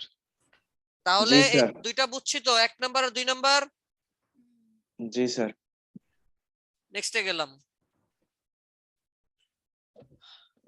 Figure out. এই যে আমরা দুইটা প্রসেস যা করলাম, মূলত 2 নম্বরে যে প্রসেসগুলো করলাম এই সবগুলো এখানে ফিগার আউট হিসেবে দেওয়া আছে, একটু দেখেন। ব্রিফ, রিসার্চ, রেফারেন্স, এরপরে কি আছে, sketch, concept, reflection, revision, presentation. লাস্টে আবার দুইটা অ্যাড করা হয়েছে, ডেলিভারি এন্ড সাপোর্ট। ডেলিভারি মানে কি? কাজটি ডেলিভারি দেওয়া, ক্লায়েন্টকে দিয়ে দেওয়া। ডেলিভারি মানে কি দেওয়া, কাকে দিচ্ছেন? যার জন্য কাজটা করছেন। ভাই কাজ করছেন আমার জন্য, এটা কি আপনি আপনার কাছে রেখে দেওয়ার জন্য করছেন? No sir. জি না তাহলে স্যার। আমাকে দিতে হবে, আমাকে দিচ্ছেন। দেওয়ার পর আছে সাপোর্ট। সাপোর্ট কি? তাকে বলে ওই দেওয়া কাজে যে, হ্যাঁ তাকে বলে দেওয়া যে এই দেখো আমি তোমার জন্য কাজ করছি, তুমি চাইলে লাইফ টাইম আমার কাছে সাপোর্ট নিতে পারবা, যখন যে কোনো ধরনের সমস্যা হোক ইনস্ট্যান্ট তুমি আমাকে জানাবা, আমি আমার জায়গা থেকে তোমার জন্য সর্বোচ্চ চেষ্টা করব, তোমার জন্য সর্বোচ্চ চেষ্টা করব যে কোনো ধরনের সাহায্য সহযোগিতা করবার জন্য। মনে রাখবেন বিদেশি ক্লায়েন্টরা সবসময় আপনার কাছ থেকে হেল্প নেবে, বিনিময়ে আপনাকে টাকা দিবে। এমন না যে আপনার কাছ থেকে ফ্রি ফ্রি হেল্প নেবে, আমরা বাঙালিরা যেটা করি ওরা সেটা করে না। বুঝতে পারছি? জি স্যার। কিন্তু আপনি যে তাকে বলতেছেন এতে অনেক খুশি। দেখবেন আমরা যখন ফ্রুটস কিনতে যাই দোকানদার আমাদেরকে বলে যে ভাই ফল নিয়ে যান, একটা যদি আহ, চুকা হয় বা একটা যদি টক হয় বা নষ্ট থাকে আমার কাছে নিয়ে আসবেন, আমি টাকা ফেরত দিয়ে দিব। আমরা কি এই তার এই কথা শুনে কিন্তু আমরা ফলটা নিয়ে আসি, তাই না? আরে সে 100% গ্যারান্টি দিচ্ছে মিষ্টি হবে, আবার মিষ্টি না হলে টাকা ফেরত। আমরা নিয়ে আসি, কি আনি কিনা? বাসায় না দেখি ফলটা একটু টকই হয়েছে, এরপরে কিন্তু আমরা নিয়ে যাই না, বল থাক হয়েছে টক, আর কি করবো, সামনে থেকে দেখে আসি না কিনবো। এই যে দেখেন বিষয়টা, এরপরে কিন্তু আমি তার প্রোডাক্টটা নিয়ে আসছি, কারণ কি তাকে আমি বিশ্বাস করছি, তার গল্প শুনে বিশ্বাস করছি, তার কথায় আমি আশ্বস্ত হয়েছি। ঠিক তেমনি যখন আপনি ক্লায়েন্টের জন্য কাজ করবেন তাকে বলতে হবে তোমার যে কোনো ধরনের সমস্যায় আমি তোমার পাশে আছি, আমি হেল্প করবো, তুমি বিনা সংকোচে আমার কাছে চলে আসবা, সে খুশি হবে। বুঝছি? জি স্যার। এই যে দেখেন ডিজাইনের প্রসেসটা, স্কেচিং এর যে বিষয়টা এখানে বললাম সেটা একটু দেখেন। এই প্রথমে ধরেন এরকম করলেন, এরপর মনে হইলো এটা ফিলে কালার, মনে হলো স্ট্রোকে করবো, সেটা কিন্তু চাইলে মুছতে পারতাম না, মুছে কি করছে এখানে আবার করছে। দেখেন এই যে দাগগুলা দিছে, দাগগুলা কি স্কেল দিয়ে দিছে নাকি হাত দিয়ে দিছে?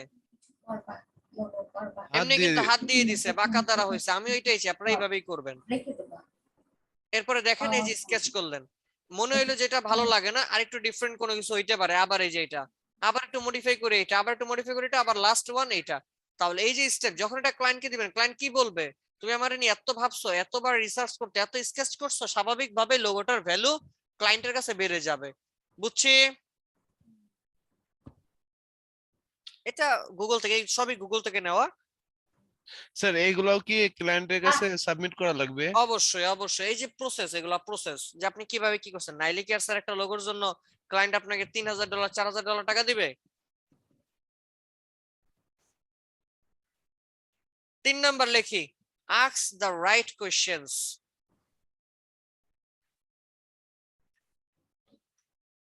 আচ্ছা এটা এগুলো সব লেখা লাগবে না। ask the right question মানে হচ্ছে কাজটা করার আগে অবশ্যই ক্লায়েন্টকে কিছু কোয়েশ্চেন করবেন আপনি, অবশ্যই ক্লায়েন্টকে কি করবেন, কিছু কোয়েশ্চেন করবেন। এখানে আমার পক্ষ থেকে কিছু কোয়েশ্চেন দেওয়া আছে, আপনারা চাইলে আপনাদের মতো করতে পারেন। যেমন এখানে আমি বলছি how much do you plan to dedicate to this project. আপনার এই প্রজেক্টটা নিয়ে, আপনি আমাকে যে প্রজেক্টটা দিচ্ছেন সেটা নিয়ে আপনার কি প্ল্যানিং, কি পরিকল্পনা। কেন পরিকল্পনা জানবো? আমি যদি তার পরিকল্পনা জানি আমি বুঝতে পারবো সে আমার কাছে কি চায়, আমার কাছে কি এক্সপেক্ট করে। দেখবেন যখন আপনি কোনো দোকানে যাচ্ছেন কিছু কিনবার জন্য, তখন আপনাকে বলে ভাই আপনার বাজেট কত, কি জিজ্ঞাসা করে না?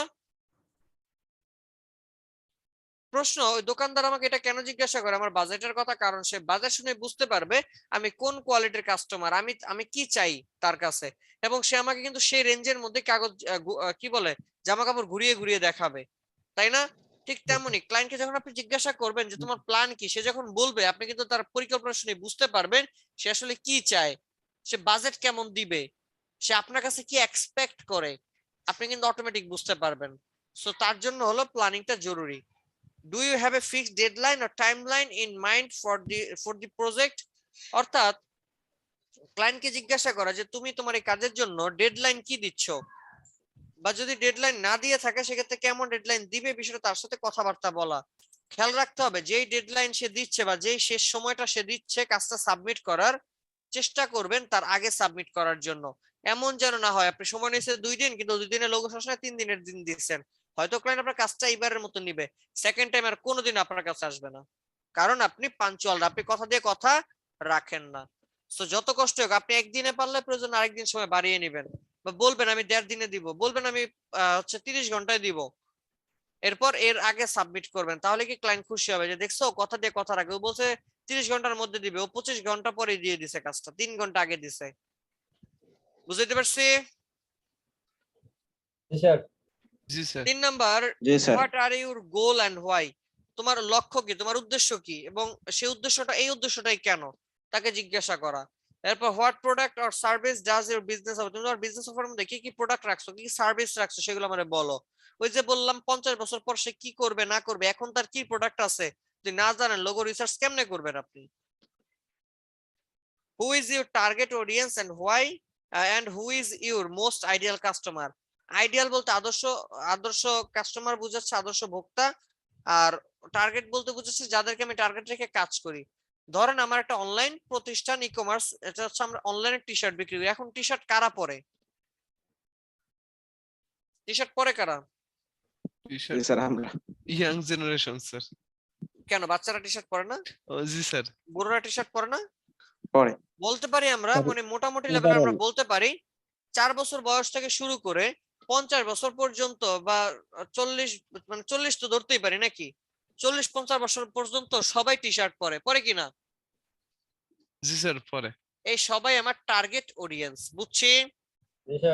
এবার আসি 4 বছর বয়স থেকে ধরুন 50 বছর বয়স, এখন এরা সবাই টি শার্ট পরে, কিন্তু এরা সবাই কি, এই সব বয়সের মানুষই কি আমার কাছ থেকে প্রোডাক্টটা অনলাইনের মাধ্যমে কিনবে? No sir. কারা কিনবে? আমার এই প্রোডাক্টটা কিনবে হচ্ছে ধরেন 18 থেকে 25 বছর বয়স বা 18 থেকে 30 বছর বয়সের এনারা অনলাইনের মাধ্যমে কি অর্ডার করে আমার থেকে প্রোডাক্ট কিনবে, তাই না? কিনে হয়তো তার বাচ্চারে দিবে, তার বাবাকে গিফট করবে, তার চাচারে গিফট করবে, তার ভাতিজা বাইগনাকে দিবে। তাহলে এই যে যারা আমার কাছে প্রোডাক্টটা সরাসরি কিনছে তারা আমার আইডিয়াল কাস্টমার, আর যারা পড়তেছে তারা সবাই আমার target audience. Clear? G sir. Who is your competitor and how do you differ from them? তোমার কম্পিটিটর কারা আছে মার্কেটে, তুমি এবার যদি বলো যে এরা এরা এরা আছে, এবার প্রশ্ন তুমি তাদের থেকে ডিফারেন্ট কেন, কি সার্ভিস তুমি দাও যার কারণে মানুষ তোমার থেকেই পণ্য নিবে, যেটা আমরা ফ্লায়ারে শিখছি হোয়াই চুজ মি, তুমি কেন আমার পছন্দ করবা, বুঝছি? এরপরে লাস্ট ওয়ান যেটা, what was the ideal behind the business name? তোমার বিজনেস নামের পিছনে রহস্যটা কি? অনেক সময় দেখবেন এই বিজনেস লোগোটা তৈরি হয় বিজনেস নামের উপরই, তো নামটা কেমন যদি আপনি জানতে পারেন বা নামের উদ্দেশ্যটা কি, তাহলে কিন্তু খুব সহজেই আপনার এই উপরে এত পার্ট লাগবে না, শুধু একটা কারণে আপনি বুঝে যাবেন সেটা লোগোতে কি রাখতে চাচ্ছে, বুঝছি? কার কোনো কোশ্চেন আছে? চাইলে ক্লায়েন্টকে এই ধরনের কোশ্চেনের বাইরে আপনি কোশ্চেন করতে পারেন, কোনো সমস্যা নেই। 4 নাম্বার লেখেন, price your work accordingly. Sir logo ডিজাইনের সময় আমরা কোন দিকে ফোকাস করব, তার নামের ওদিকে না প্রোডাক্টের দিকে? ওই যে এতক্ষণ যে 6টা রুলস পড়ালাম সেই 6টা রুলসের দিকে খেয়াল করবেন। নামটা তো অবশ্যই নামের দিকে, সেই নাম থেকে আগে তার প্ল্যানিং শুনবেন, তারপর তার নামের ভিতরে রহস্য কি, তাহলেই তো পারবেন, তাই না? জি স্যার। আচ্ছা, price your work accordingly, price your work accordingly বলতে কি বোঝায়? প্রাইস ইউর ওয়ার্ক অ্যাকর্ডিংলি মানে হচ্ছে যে আপনি যে কাজটা করবেন সে কাজের জন্য কি পরিমাণ প্রাইস নেবেন, এটা হচ্ছে মূল বিষয়। এখন ধরেন, আচ্ছা আমি যদি বলি, আলসাইম স্যার শুনতে পাচ্ছেন? আলসাইম, জি স্যার। আচ্ছা, আপনার আমি একটা লোগো করাবো, ধরেন সেই লোগোটার বাজেট আমার কাছে কত চাইবেন? স্যার আপনি আসলে কি ধরনের কাজ করাতে যাচ্ছেন এটা না জানি আমি কেমনে বলবো। ধরেন minimal logo. Sir minimal logo তো প্রাইস একটু বেশি হয়। কত হয় বলেন, কত নেবেন আমার কাছ থেকে?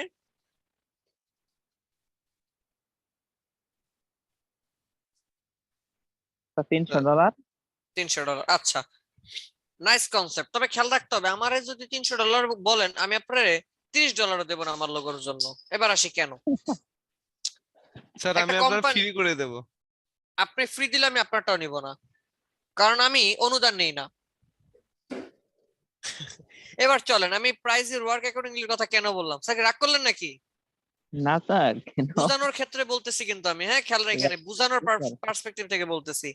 প্রাইজের ওয়ার্ক বুঝছেন, অ্যাকর্ডিংলি বুঝছেন। এটা কেন বললাম, ধরেন প্রাইসটা সাধারণত নির্ভর করা হয় আমার কোন ক্লায়েন্ট তার উপর, ক্লায়েন্টটা কেমন, ক্লায়েন্টের বিজনেস, ধর একটা কোম্পানির জন্য লোগো করবেন, সেই কোম্পানির ব্র্যান্ড ভ্যালু কেমন, এটা আগে জানা জরুরি। সেই ব্র্যান্ড ভ্যালুর উপরই তার লোগোর দামটা নির্ধারণ হয়।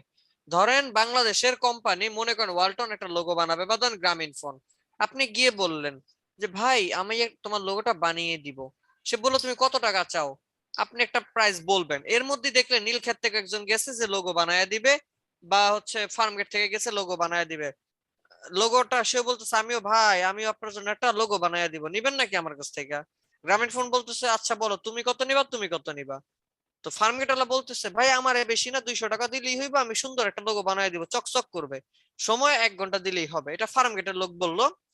আরেকজন বলতেছে, সে বলতেছে আমারে তুমি $2000 দিও, আর আমার সময় দিতে হবে 1 মাস, 30 দিন সময় দিবে, আমি তোমার লোগোটা কইরা দিব।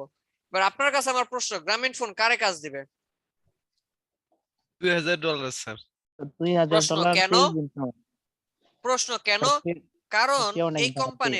এই কোম্পানির না প্রফেশনাল নাকি সেটা ফ্যাক্ট না, ফ্যাক্ট হইতেছে এই কোম্পানির একটা ব্র্যান্ড ভ্যালু আছে। যখন কিনা মার্কেটে এটা সরাসরি হবে, গ্রামীণ ফোন তার লোগোটা বানাইছে 200 টাকা দিয়ে, তখন স্বাভাবিকভাবে গ্রামীণ ফোনের শেয়ার বাজার থেকে শুরু করে যত কিছু সবকিছু ধস নামবে, তার রেপুটেশন নষ্ট হয়ে যাবে, তার ব্র্যান্ডিং হ্যাম্পার হবে। সো তখন কি করবে, ব্র্যান্ড কোম্পানি গুলো চাইবে যারা হাই রিকমেন্ডেড লোগো ডিজাইনার, তাদেরকে লোগোটা বানানো, যেন বলতে পারে বিশ্বের সেরা লোগো ডিজাইনার আমার লোগোটা বানাইছে, আমার লোগোটার ভ্যালু এত, আমার লোগোটা এত টাকা দিয়ে আমি করাইছি, যেন প্রাউড ফিল করে বলতে পারে। বুঝতে পারছি?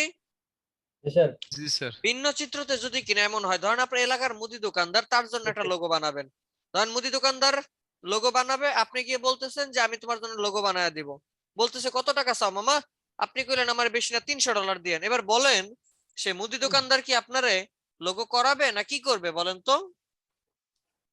করাবে না স্যার। শুধু করাবে না এখানেই শেষ না, শাটার নামায় আপনার সাথে কিছু করতেও পারে, মানে একচোট হইতে পারে, আপনার মাইরও দিতে পারে, বলা যায় না কি, তাই না? জি স্যার। আবার গ্রামীণ ফোন, ওই নীলক্ষেতওয়ালারা কি করবে, মাইরও দিতে পারে। এবার বলবে যে তুই এবং তোর 14 গোষ্ঠী যারা আছে, কেউ যারা গ্রামীণ ফোন চালায় সব বন্ধ করে দিবি, তোদের তোদের কাস্টমার, তোদের মতো কাস্টমারই আমার চাই না, এরকম বলে দিবে, তাই না? জি জি। আচ্ছা, স্যার। Just for kidding. তো মূল বিষয়টা হইতেছে কি, এখানে দেখেন যিনি মুদি দোকানদার সেও একজন ক্লায়েন্ট, গ্রামীণ ফোন সেও একটা ক্লায়েন্ট, দুইজনের কত ডিফারেন্স, একজন কম দামে নিবে না, আরেকজন বেশি দামে করাবে না। তাহলে এখানে কি আমার ব্র্যান্ডিং ভ্যালুটা সব থেকে বেশি ম্যান্ডেটরি। এখানে লোগোর প্রাইসটা নির্ধারণ করার আগে অবশ্যই যে কোম্পানির জন্য কাজ করতেছেন সেই কোম্পানির ফেসবুক পেজ, ওয়েবসাইট থেকে ঘুরে আসবেন। আপনি যদি ফেসবুক পেজটা একটু ঘুরেন তাহলে তো বুঝতে পারবেন যে কোম্পানিটা কত ভালো, বা এই কোম্পানিটার পরিচিতি কেমন, সেই অনুযায়ী আপনি একটা প্রাইস নির্ধারণ করে দিবেন। বুঝতে পারছি? গুড। তবে খেয়াল রাখবেন যেই দামে দিচ্ছেন না কেন সেই দামের সাথে সময়টার একটা মিল রাখবেন। ধরেন বললেন $2000 নিবেন লোগো করতে, আর বললেন সময় আমারে 2 দিন দাও, তখন কোম্পানি চিন্তা করবে তুমি 2 দিনে আমার কাছ থেকে $2000 নিবা, তাও তো এমন না 24 ঘন্টা কাজ করবা, কাজ করবা কত ঘন্টা, হয়তো 8 ঘন্টা, ওরা যেটা চিন্তা করে 8 ঘন্টা, তার মানে একদিন $1000 যদি হয় 8, তাহলে 8 ঘন্টায় কত পড়ে, এইভাবে ক্যালকুলেট করবে যে আপনি ওর কাছে প্রতি ঘন্টা কত করে চার্জ কাটতেছেন, এটাও ক্যালকুলেট করে এরপরে আপনারে বলবে যে হ্যাঁ নাকি না। তাহলে কখনোই এই কাজগুলো করবেন না। তাহলে কি করবেন, যেই দাম আপনি দিচ্ছেন সেই দামের সাথে সময়টার একটা সামঞ্জস্যতা রাখবেন। $2000 দেওয়া মানে মিনিমাম 1 মাস সময় রাখবেন। যদি $200 বলেন তাহলে হাতে 1 দিন সময় রাখবেন, আর যদি $5 বলেন তাহলে আর সময় রাখার দরকার নাই। বুঝছি? জি স্যার। জি স্যার। কারো কোনো প্রশ্ন আছে? না স্যার। না স্যার। 5 স্যার। নাম্বার। হ্যাঁ বলেন। স্যার, ওই যে ওখানে একটা লাইন ছিল যে workless charge more in the future, ওইটা একটু এক্সপ্লেন করবেন? আচ্ছা, workless charge more in the future. ধরেন এখন আপনি কি করবেন, এখন আপনাকে একটু কষ্ট বেশি করতে হবে, তো ভবিষ্যতে গিয়ে আপনি এমন করবেন যে একটা লোগো বানাবেন, লোগোটা তেমন ভালো না, দেখতে সুন্দর না, বাট আপনি চার্জ নেবেন অনেক বেশি। রিজন কি? আপনার একটা তখন ব্র্যান্ডের ভ্যালু দাঁড়ায় গেছে, আপনি কি দেশ সেরা লোগো ডিজাইনার, তখন আপনি একটা ডট দিবেন, সেই ডটের মূল্য হয়ে যাবে $2000। বুঝছি? আর যারা এরকম বড় বড় ডিজাইনার হয় তারা মূলত ফিউচারে কাজ খুব কমই করে, কারণ একটা দুইটা কাজ করে, সেই কাজ দিয়ে তারা ধরে তাদের 1 বছর চালায় দেয়, 1 বছর পার করে দেয়। বুঝতে পারছি? জি স্যার। 5 নাম্বার, learn from others. Learn from others মানে কি? লার্ন ফ্রম আদার্স মানে হচ্ছে অন্যদের থেকে আপনাকে জানতে হবে, অন্যদের থেকে শিখতে হবে। কি শিখবেন? অন্য অন্য যে ডিজাইনাররা লোগো গুলো তৈরি করছে আজ অব্দি, যে লোগোগুলো মার্কেট প্লেসে আছে, সেই লোগোগুলোর থেকে জানার চেষ্টা করবেন যে লোগোটার রহস্যটা কি। এই নিক লোগোটা এমন কেন? এই সাইনের মতো কেন? এই সাইনটা ডান দিকে উপরের দিকে উঠছে কেন? এটা কেন নিচের দিকে নামে না কেন? বাম দিকে যায় না? এটার কালারটা লাল কেন? এই সাইনটা তো পুরোপুরি ঠিকমতো সাইন হয় না, তাহলে ঠিকমতো সাইন কেন হয় না? এই যে বিষয়গুলো নিয়ে যখন আপনি রিসার্চ করবেন, তখন আপনার চিন্তা শক্তিটা বাড়বে যে আচ্ছা এই জায়গা থেকেও তাহলে লোগো আসতে পারে। ও মাই গড! এই যে আপনি চিন্তা করতেছেন, এটা থেকে আপনার মাথায় কনসেপ্ট তৈরি হবে। আর এই প্রসেসটাকে বলা হয় কি? Learn from others. বুঝছি? জি স্যার। জি স্যার। কার কোনো প্রশ্ন আছে? না স্যার। আচ্ছা, এরপরে চলে যাচ্ছি make use of the resource. এই যে বলছিলাম যে রিসোর্স কালেক্ট করতে হবে, অথবা কি বলে, আপনি রিসোর্স গুলো কই পাবেন? বিভিন্ন সাইটের মধ্যে ঢুকতে হবে। কি কি সাইট দেখেন দেওয়া আছে? Google Chrome, Behance, Dribbble, 99 design, creative market, meet up, Pinterest, Envato, এরপর ক্রিয়েটিভ মার্কেট, এরপর আছে কি Instagram, Facebook, YouTube, LinkedIn, Twitter. এই যে যত সাইট আছে, এই সাইট গুলো থেকে ঘুরে ঘুরে আপনাকে কি করতে হবে বলেন তো? রিসোর্স কালেক্ট করতে হবে। বুঝছি? স্যার। মনে থাকবে? জি স্যার। আচ্ছা ঠিক আছে। এরপর একটা নাম হচ্ছে choose the right font. Choose the right font মানে কি? আমার লোগোর সাথে যে ধরনের ফন্ট যায়, সেই ধরনের ফন্ট চুজ করতে হবে। আমি আপনাদের সাথে যখন ফার্স্ট লোগোর ক্লাসটা করছিলাম, মনে আছে? Simple logo and simple business card, মনে আছে? জি স্যার। জি স্যার। সেই দিন আপনাদের একটা আর্কিটেকচার লোগো বানাইছিলাম, তাই না? জি স্যার। আচ্ছা, সেই লোগোর যে ফন্ট আমি কিভাবে ইউজ করছি? গুগলে গিয়ে সার্চ দিয়েছিলাম আর্কিটেকচার ফন্ট, সেই ফন্ট থেকে দেখে যেটা ভালো লাগছে সেইভাবে। অর্থাৎ আপনাকে আপনার ডিজাইনের জন্য, ডিজাইনের ঠিক কনসেপ্টের জন্য একটা আসল বা প্রয়োজন লব্য এরকম একটা ফন্ট আপনাকে ইউজ করতে হবে, যেটা শুধুমাত্র আপনার ওই ডিজাইনটার সাথে ভালো মানায়। বুঝছি? জি স্যার। নিচে সুন্দর করে লেখা আছে avoid the commonly use fonts, অর্থাৎ যেই ফন্টগুলো কমন ব্যবহার করা হয় বা কমন ইউজ হয়, সেই ফন্টগুলো আমরা এড়িয়ে যাব, সেই ফন্টগুলো আমরা লোগোর ক্ষেত্রে ইউজ করব না। Like Arial, Times New Roman, এই ধরনের ফন্ট আমরা কি করব না বলেন? ব্যবহার করবো না। ব্যবহার করব না। কেন করব না? এগুলো তো অ্যাভেলেবেল, এগুলো ইউজ করা যাবে না। না। মনে থাকবে?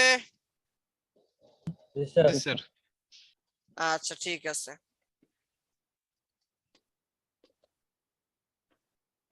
8 নাম্বার, অ্যাভয়েড দ্য কপি আর ডুপ্লিকেট। অ্যাভয়েড দ্য কপি আর ডুপ্লিকেট বলতে কি বোঝায়? মানে অন্য কোনো ব্র্যান্ডের লোগো ফলো করা যাবে না, হুবহু কপি করা যাবে না। হ্যাঁ, এটা তো একটা জি স্যার, টপিক ওইটাই। আছেই অবশ্যই। ধরেন আমি বললাম আপনি আপনার নামের একটা লোগো বানাবেন, ধরেন আপনার নামের লোগো বানিয়ে তার মধ্যে আপনি গুগলের মধ্যে স্টাইল করে দিচ্ছেন, আরটার মধ্যে টুইটারের মধ্যে স্টাইল করে দিচ্ছেন, স্বাভাবিকভাবে মনেই হবে যে অবশ্যই আপনি আমার সাথে দুষ্টুমি করছেন, না হবা আপনি কার সাথে কি বলে কথাবার্তা বলে চলে গেছেন, এরকম কিছু একটা। এক কথা হইতেছে যে আপনি আপনার যে কোম্পানির জন্য লোগোটা বানাতে চাচ্ছেন, কোনো ধরনের কপি বা অ্যাভয়েড কপি করাই যাবে না, এই স্টাইল কপি করা যাবে না। এখানে কি আছে? স্কাইপ আছে, দেখেন আপনি আপনার নামে একটা লোগো বানাইছেন, সেই লোগোর মধ্যে স্ট্রোক এরকম স্কাইপের স্টাইল দিয়ে রাখছেন, তাহলে যে কেউ দেখে কি মনে করবে, আরে এটা তো স্কাইপের লোগো, কি বুঝবে কিনা? জি স্যার। তাহলে এই ধরনের কপি আর এই ধরনের ডুপ্লিকেট কোনোভাবেই করা যাবে না। বুঝছি? জি স্যার। কারো কোনো কোশ্চেন আছে? স্যার বুঝছি।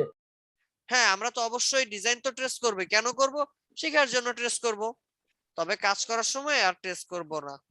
লিমিট দা কনসেপ্টস সেট, অবশ্যই ডিজাইনার হিসেবে আপনি ডিজাইন করবেন এবং ক্লায়েন্টকে কনসেপ্ট দিবেন। কয়টা কনসেপ্ট দিবেন? আমরা একটা ভুল করি, একটা ডিজাইন করলে তার 20টা 40টা কনসেপ্ট বানাই, এরপরে ডিজাইন দেখেন এখান থেকে আপনার কোনটা ভালো লাগে। ভাই এইভাবে জীবনও ভালো লাগবে না, বরং সে ক্লায়েন্ট আপনার মেসেজই করবে না। এবার আসে কেন এই সমস্যাটা হয় কেন। উদাহরণের জন্য ধরেন আপনি একটা দোকানে গেছেন, একটা শপিং মলে গেছেন, কিছু কিনবেন, ঠিক আছে? এখন আপনি গিয়ে বলতেছেন যে ভাই আমার একটা কালো কালার শার্ট লাগবে, সে একটা শার্ট দেখাইলো, বলতেছে যে ভাই, আপনি বলতেছেন যে আরো কিছু শার্ট দেখেন কালোর মধ্যে, সে কালোর মধ্যে 40টা শার্ট আপনার সামনে খুলে ধরছে। এবার আপনি বলেন কনফিউজড হবেন কিনা যে আপনার কোনটা বা আপনি কোনটা কিনতে চাচ্ছেন? হ্যাঁ, জি স্যার, কনফিউজ হব। ইভেন শুধু কনফিউজড হবেন না, আপনি কিন্তু বলবেন কি আচ্ছা ভাই আমি একটু আরেকটু ঘুরে আসি, কারণ আপনি কনফিউজড হয়ে গেছেন। ঘুরতে গিয়ে অন্য আরেকটা দোকান থেকে অন্য একটা শার্ট কিনে বাসায় চলে গেছেন, অথচ ওই ডিজাইনটার থেকে অনেক ভালো ভালো ডিজাইন আপনার এই কি বলে যে আগেই ছিল, ঠিক না? হ্যালো, জি স্যার, শোনা যাচ্ছে। জি স্যার। আচ্ছা, তাহলে কি বলে যে অনেক ভালো ভালো জিনিস ছিল, বাট আমরা কি করি নাই, নেই নাই, কারণে নেই, আমরা কনফিউজড হয়ে গেছি যে আরে কি করব না করব।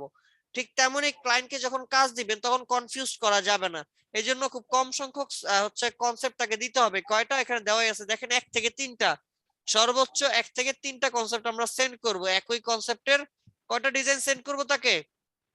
3টা, এবং বলবো 3টার যে কোনো একটা চুজ করে আমাকে বাছাই করে যেন সে দেয়, তা নাহলে সে কনফিউজড হয়ে চলে যাবে, আর কখনো আসবে না। বুঝছি? জি স্যার। জি। কার কোনো কোশ্চেন আছে? আপাতত নাই sir. 10 number, sir. Delivery the correct files, ফাইলগুলোর নাম লেখা রাখি, AI, EPS, PDF, JPG, PNG, PSG.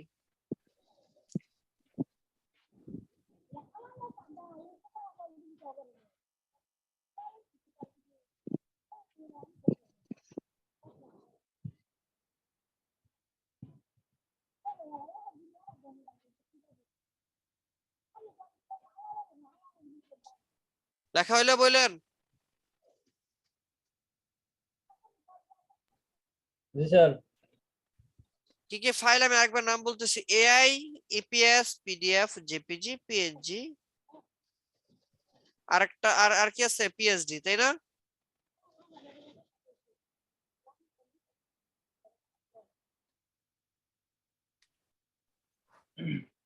হয়েছে সবার? জি স্যার।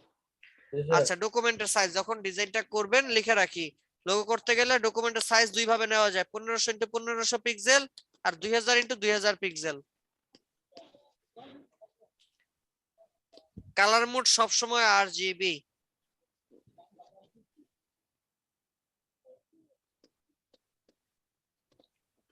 লিখছি সবাই?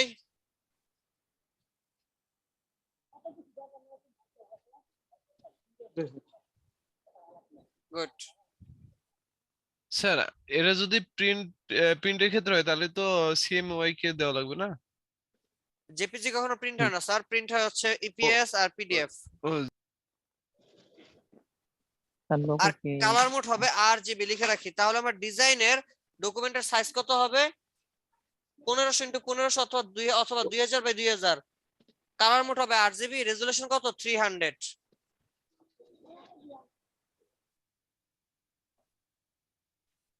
দেখছি? তাহলে এই 10টা ভাইটাল টিপস যদি আপনারা কিনা ফলো করেন, তাহলে কিন্তু খুব সহজেই আপনি পারবেন অত্যন্ত সুন্দর একটা কার্ডিনাল টিপস কে ফলো করে খুব সুন্দর একটা লোগো ডিজাইন করতে। বুঝছি? জি স্যার। জি স্যার। নেক্সটে যাই। পৃথিবীর ওয়ার্ল্ড ফেমাস কিছু লোগো আর্টিস্ট এখানে আছে, একটু দেখেন। আচ্ছা, different types of logo design. Logo design অনেকগুলো টাইপ আছে, একটু লিখে রাখি। Basically there are two types of logo. মূলত লোগোকে আমরা দুইটি ভাগে ভাগ করি। কি কি? সিম্বলিক আর iconic logo. Number 2 typographic logo. লিখে রাখি একটু, লেখেন, 1 মিনিট আমি আসতেছি।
লিখছি সবাই?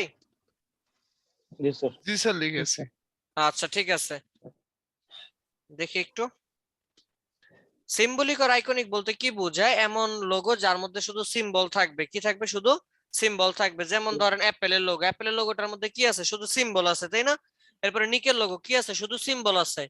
টাইপোগ্রাফির লোগো কি? যেটার মধ্যে শুধু টেক্সট থাকবে, যেমন স্যামসাং, নোকিয়া, তারপরে ফেসবুক।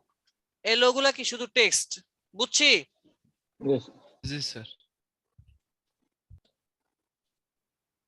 এছাড়াও আমরা কিনা আরো মানে এই দুইটা পার্টকে ভেঙে আরো 5টা ভাগে ভাগ করতে পারি। লোগো আরো 5 ধরনের, 5 টাইপস অফ লোগো লিখে রাখি।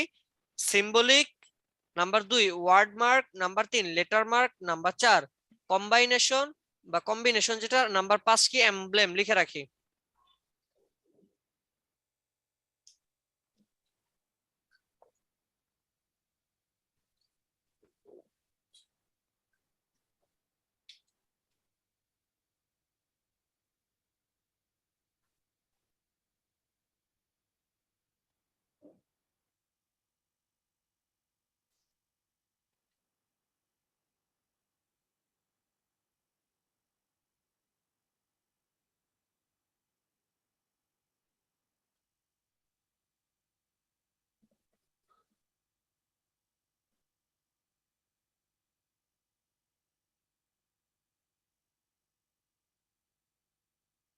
লেখা হয়েছে?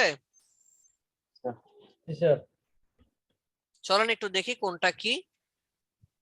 সিম্বলিক বলতে তো একটু আগে বললামই, স্যার, সিম্বলিক। আরেকটু। হ্যাঁ হ্যাঁ, আচ্ছা আচ্ছা আচ্ছা, এই তো।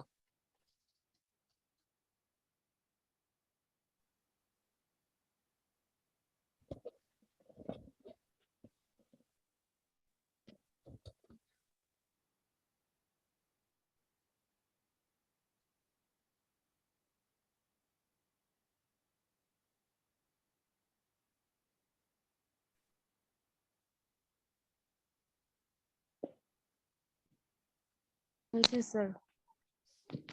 আচ্ছা ঠিক আছে। সিম্বলিক আর আইকনিক বলতে কি সেটা তো আমি এখানে দেখাইলামই। এরপরে আছে আমাদের ওয়ার্ডমার্ক। ওয়ার্ডমার্ক বলতে বোঝাচ্ছে যে লোগোগুলোর মধ্যে কিনা ওয়ার্ড, নির্দিষ্ট কোনো ওয়ার্ড বা নট অনলি লেটার, ওয়ার্ড দিয়ে লেখা হয়েছে। যেমন ফেসবুক, সোনি একটা ওয়ার্ড দিয়ে লেখা। এরকম লোগোগুলোর আমরা কি বলতে পারি? Word mark logo. 3 নম্বরে কি আছে? লেটার মার্ক লোগো, যার মধ্যে কিনা শুধুমাত্র ইংরেজি বা যে কোনো ল্যাঙ্গুয়েজেরই একটা অক্ষর দিয়ে বা 2টা অক্ষর দিয়ে কিনা আমার লোগোটা তৈরি করা যায়। লোগোটা কি বলা যায়? Letter mark logo. লেটার বুঝছি? মার্ক। জি স্যার। 4 নম্বর কি আছে? Combination logo. কম্বিনেশন মানে কি? যার মধ্যে টেক্সট এবং শেপ দুইটাই থাকবে এমন লোগোকে কি বলি আমরা? কম্বিনেশন লোগো বলি। যেমন পিৎজা হাট কি আছে? টেক্সট এবং শেপ দুইটাই আছে, তাই না? 5 নাম্বার কি? Emblem logo. এমব্লেম বলতে বোঝায় রাজকীয় টাইপের, মানে লোগোটা দেখলেই মনে হবে একটা রাজকীয় রাজকীয় ভাব আছে। এই যে দেখেন এফসিবি, ফুটবল ক্লাব বার্সেলোনা বা স্টারবাকস, এরপর হচ্ছে মোটর, হার্লি, এই যে যে লোগোগুলো আছে দেখলে কিন্তু ডিফারেন্ট শেপ ইউজ করছে, তাই না? ডিফারেন্ট লাক্সারি টাইপের শেপ ইউজ করছে, যেটা দেখেই মনে হইতেছে একটা রাজকীয় রাজকীয় ভাব আছে। এই ধরনের লোগো, এই ধরনের লোগোরে কি বলি? Emblem logo. মনে থাকবে? জি স্যার। আচ্ছা ঠিক আছে।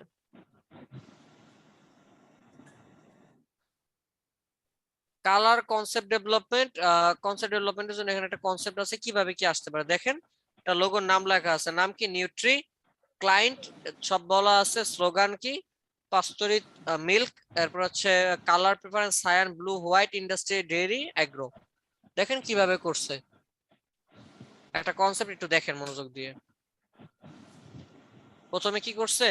মেইন এলিমেন্ট, খাতা স্কেচ, কিন্তু দেখছেন এখানে কিন্তু কালার দেয় না, লিখে দিছে কি? একটা বক্স দিয়ে লিখে দিছে কি? সায়ান, ব্লু, ইয়েলো বা green, blue, yellow. Colour, font সব এখানে দিয়ে দিছে, দেখেন হাতে স্কেচ করা, তাই না? এরপরে নেক্সট কনসেপ্ট দেখেন কেমনে বাইর হয়।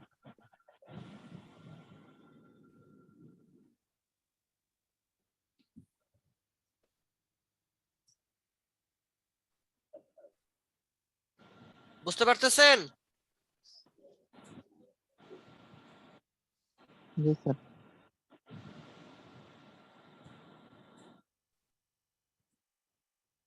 এই যে দেখেন লাস্ট ফিনিশিং।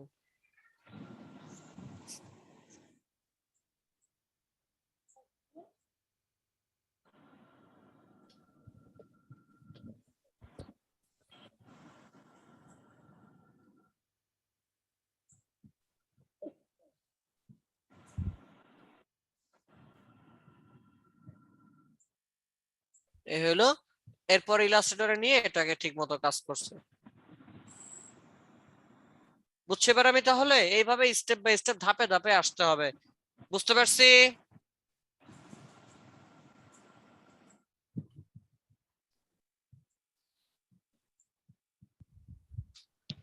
যাই হোক, পারা যাবে। ইনশাল্লাহ। কারো কোনো ধরনের কোশ্চেন আছে?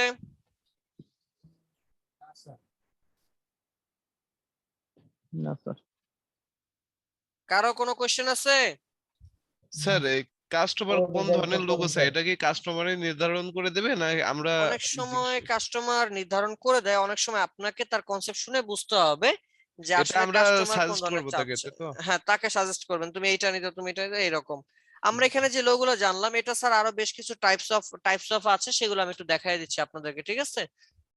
আপনাদের সুবিধাতে আমি আরো কিছু টাইপস দেখাই দিচ্ছি। যেমন লিখে রাখি 1 নাম্বার, আরেকটা আরো কিছু টাইপস অফ লোগো, যেমন 5টা টাইপ লিখছি না, এরপর জি স্যার। আরো লেখেন মিনিমাল, মিনিমাল লোগো। রেসপেক্ট।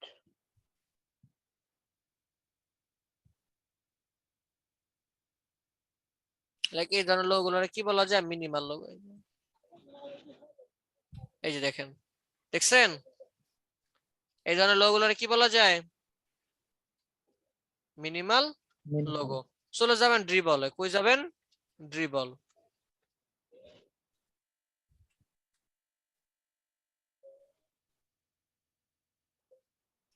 মানে গিয়ে এখানে সার্চ দেন, সার্চ বাক্স আছে,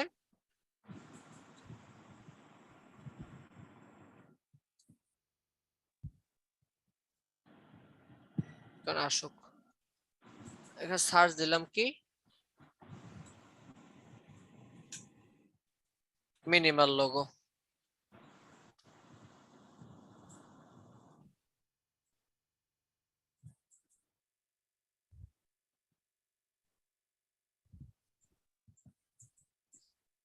কি ব্যাপার, আমার নেট কি স্লো করতেছে? দেখতেছেন? জি স্যার। জি স্যার। এখান থেকে যে সুন্দর সুন্দর লোগো গুলো আছে, এই ধরনের লোগো গুলা করে ধরে ধরে করার ট্রাই করবেন, একদম হুবহু করার চেষ্টা করবেন, ঠিক আছে? তাহলে কি পেলাম? এই লোগো এগুলোর নাম কি? Minimal logo. লিখছেন? এরপর আমরা লিখি গ্রিড টাইপ লোগো। কি? বা গ্রিড লোগো, এটাকে বলে গ্রিড।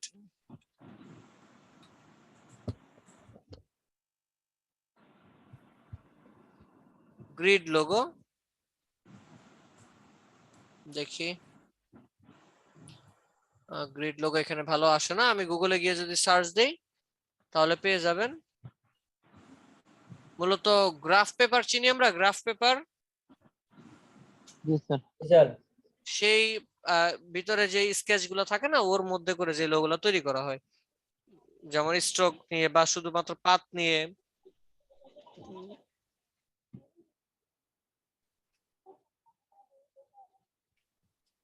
এই যে এই ধরনের লোগোরে কি বলে? Grid logo. বুঝছি?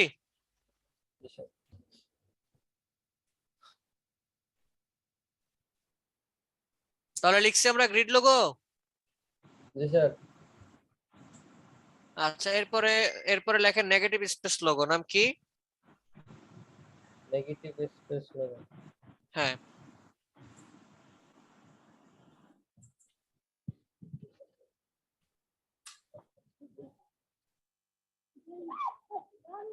নেগেটিভ স্পেস লোগো কি? এমন লোগো বানাইতে হবে যে লোগোটার মধ্যে আপনি ভিঙ্গ আঙ্গিকে তাকালে একটু ভিন্ন কিছু দেখতে পারেন। যেমন এটা কি দেখা যায়? একটা অ্যাশ, কিন্তু একটু ভিন্নভাবে তাকালে কি দেখা যায়? এখানে একটা মাছের মাথা, এখানে মাছের লেজ, তাই না? এখানে লেখা আছে ফিডেক্স, ই আর এক্স এর মাঝখানে কি আছে? একটা অ্যারো আছে, তাই না? জি স্যার। এরপরে হইতেছে ধরেন এই যে এখানে কি আছে? একটা ভাল্লুক আছে। এর ভিতর তাকালে কিন্তু কি আমি আরেকটা দেখতে পাই না? জি স্যার। এখানে লেখা আছে ইগ, দুইটা জি, জি এর মাঝখানে কি আছে? ডিম, দেখছেন? মাথা নষ্ট। এরপরে যে ক্যাট, সি এ টি, দেখেন, দেখে মনে হচ্ছে ক্যাটের ভিতর একটা বিড়াল।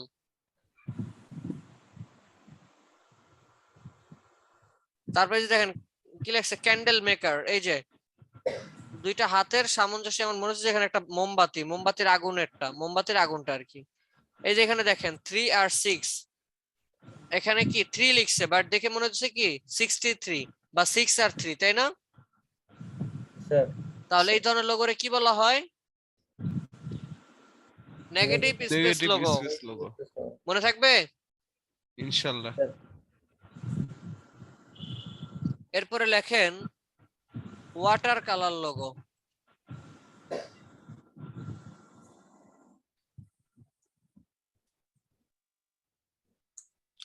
সাধারণত ওয়েডিং, বিভিন্ন ফটোগ্রাফিকের ক্ষেত্রে এই ধরনের লোগোগুলো সবথেকে বেশি ব্যবহার করা হয়। এগুলো তৈরি করার জন্য ট্যাব দরকার, গ্রাফিক ট্যাব। মূলত ওয়াটার কালার যারা ভালো পারে তাদের জন্য এটা ওয়াটার কালার লোগোটা। টাইপটা লিখে রাখেন, আপনাদের জন্য কাজে দিতে পারে। কি নাম বললাম? Water colour logo. লিখছি? গুড। এরপরে লেখেন golden ratio logo. Next class আমাদের গোল্ডেন রেশিও নিয়ে, তাই না?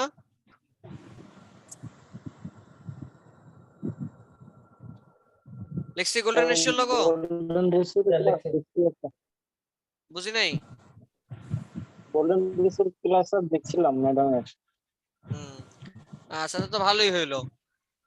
দেখবো না আমরা, আরো সমস্যা নেই। তাহলে গোল্ডেন রেশিও লোগো পাইলাম। এরপর আরেকটা লেখেন মাসকট লোগো। মাসকটটা কি বর্তমানে অনেক বেশি চলে? মাসকটটা গেমিং ইন্ডাস্ট্রি বেশি বের হওয়ার কারণে এই মাসকট লোগোটা সবথেকে বেশি চলে। তো মাসকট লোগো করার জন্য অবশ্যই আপনাকে হচ্ছে ভালো আর্ট জানতে হবে। যদি আপনি ভালো আর্ট না জানেন তাহলে আর মাসকট লোগোটা আপনার জন্য না।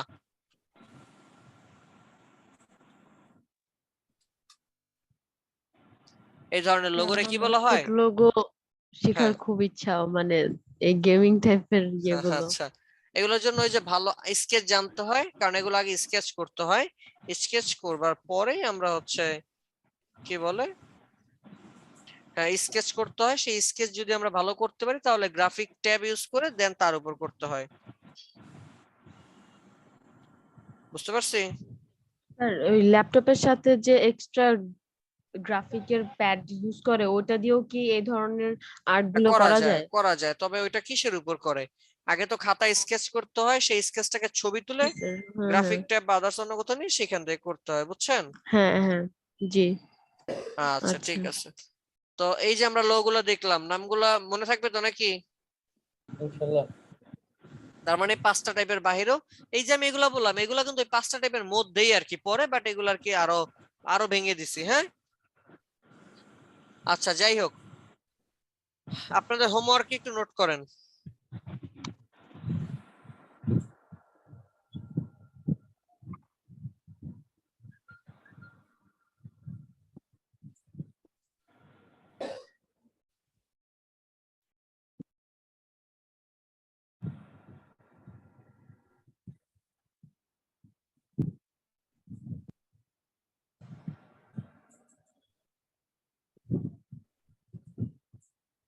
আচ্ছা লেখেন, পৃথিবীর নামি দামি 5টা লোগো কোম্পানির হিস্ট্রি জানতে হবে, বা 5টা লোগোর হিস্ট্রি জানতে হবে। কি কি আমি নাম বলতেছি।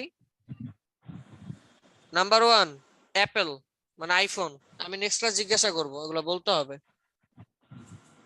লিখছি আইফোন কোম্পানি আর কি, বা অ্যাপেল কোম্পানি। এরপর 2 নাম্বার হচ্ছে নিক লোগো, নিক।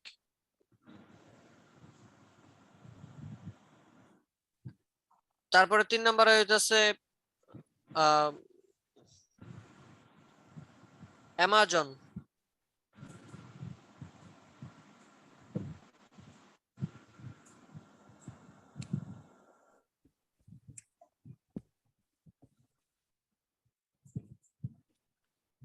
লিখছি। 4 নম্বর লেখেন ভাস্কিন রবিন্স।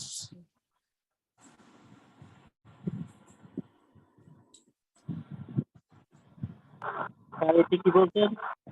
বাস্কিন রবিন্স লোগো, এই যে এটা, এই কোম্পানির হিস্ট্রি জানবেন, বাস্কিন রবিন্স লোগো।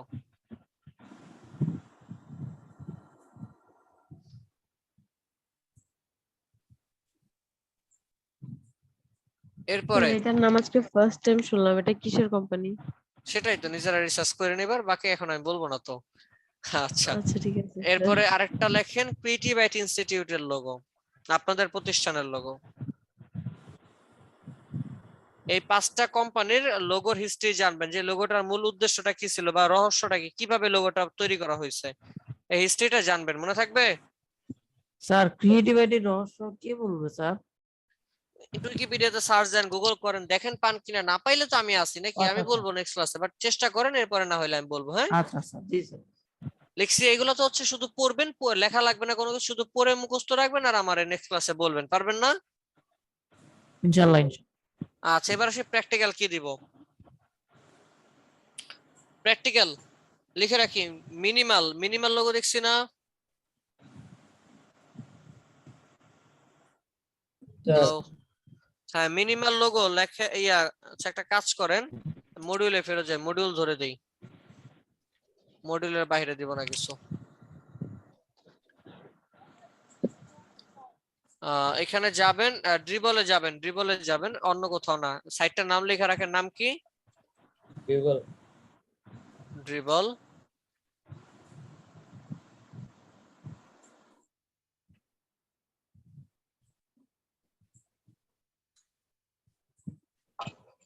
এই যে লোগো লিখে সার্চ দেওয়ার পরে অনেক লোগো আসছে না? জি আসছে। স্যার, জি স্যার। এখান থেকে যে লোগোগুলো দেখে আপনার কাছে মনে হয় আপনি পারবেন, এরকম 20টা লোগো করবেন, একদম হুবহু ট্রেস করবেন, একদম হুবহু লেখেন।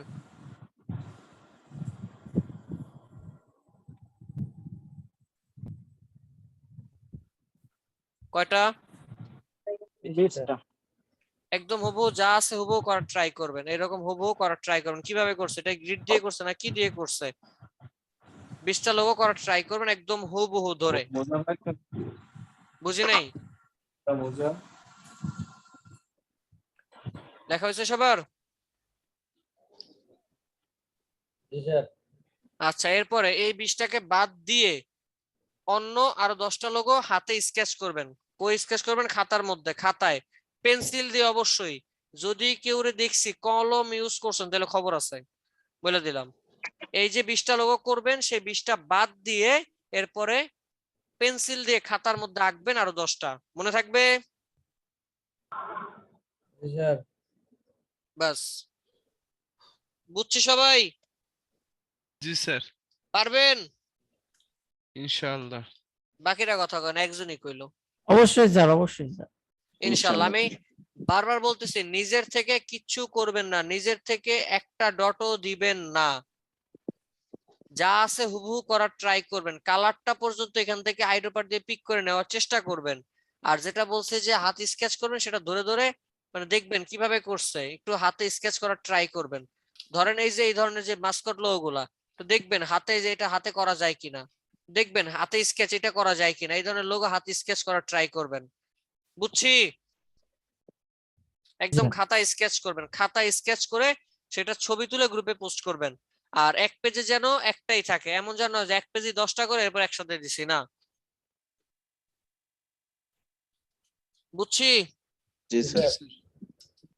আচ্ছা, তাহলে এই হইতেছে আপনাদের লোগোর হোমওয়ার্ক। আর ওই ফ্লায়ার টেলার যা আছে এগুলো নিজেরা নিজেদের মতো করে করবেন। আপনাদের আরো প্র্যাকটিসের প্রয়োজন। এখন আমি দিলে বলবেন স্যার এত হোমওয়ার্ক দেন কি লেগে, এই জন্য আমি কমায় দিলাম, আমি আর কিছু বললাম না। এবার আপনারা আপনাদের মতো করে করবেন, ঠিক আছে? জি sir.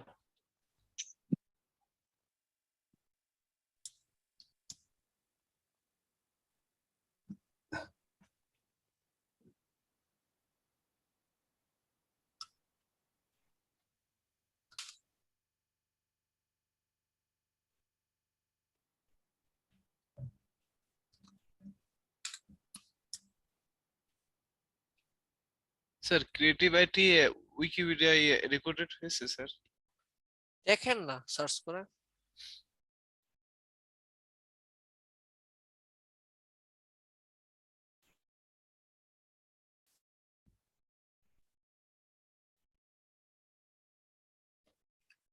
Atikur Rahman, sir. Abir, yes sir. Alvi, yes sir. Nurun Nabi, K M Jamil, Mustafa, Anisur Rahman, Surai Arifin, Yes, sir. Nazmul Huda, yes sir. Abdul Halim, yes sir. Tarikul Islam, yes sir. Saiduzzaman, Saiduzzaman,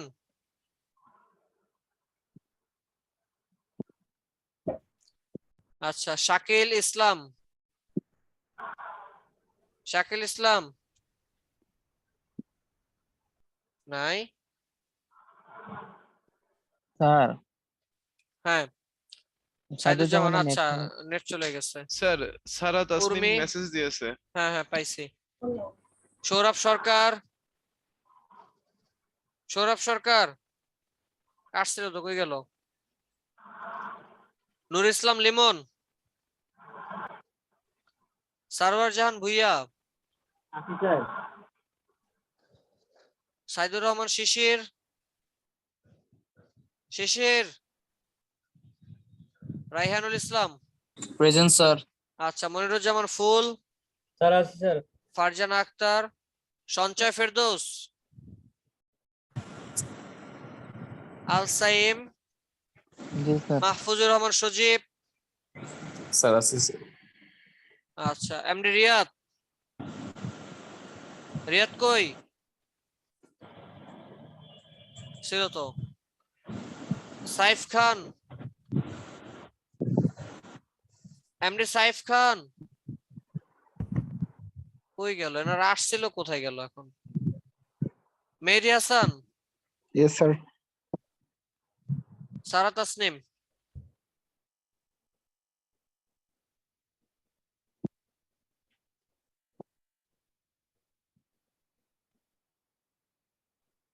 আচ্ছা ঠিক আছে, তাহলে আজকে আমি এখানেই রাখবো। আপনারা তাহলে হোমওয়ার্ক গুলো করে অবশ্যই গ্রুপে পোস্ট করবেন, নেক্সট ক্লাসের আগে চেষ্টা করবেন, ঠিক আছে? পারবেন না? ইনশাআল্লাহ। ইনশাআল্লাহ করতে থাকেন, এরপরে তো বাকিটা আমি আছি ইনশাআল্লাহ, হেল্প করবো না, সমস্যা না, আগে করেন, ঠিক আছে? লোগোর Yes, sir. স্লাইডটা কি লাগবে? জি স্যার লাগবে। হ্যাঁ, দিলে তো সবই লাগবে। খালি কেমনে আমার কাছ থেকে নিতে পারেন শুধু সেই চিন্তা।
আচ্ছা ঠিক আছে, তাহলে আজকে ভালো থাকেন, সুস্থ থাকেন, দেখা হবে ইনশাআল্লাহ আবার নেক্সট ক্লাসে।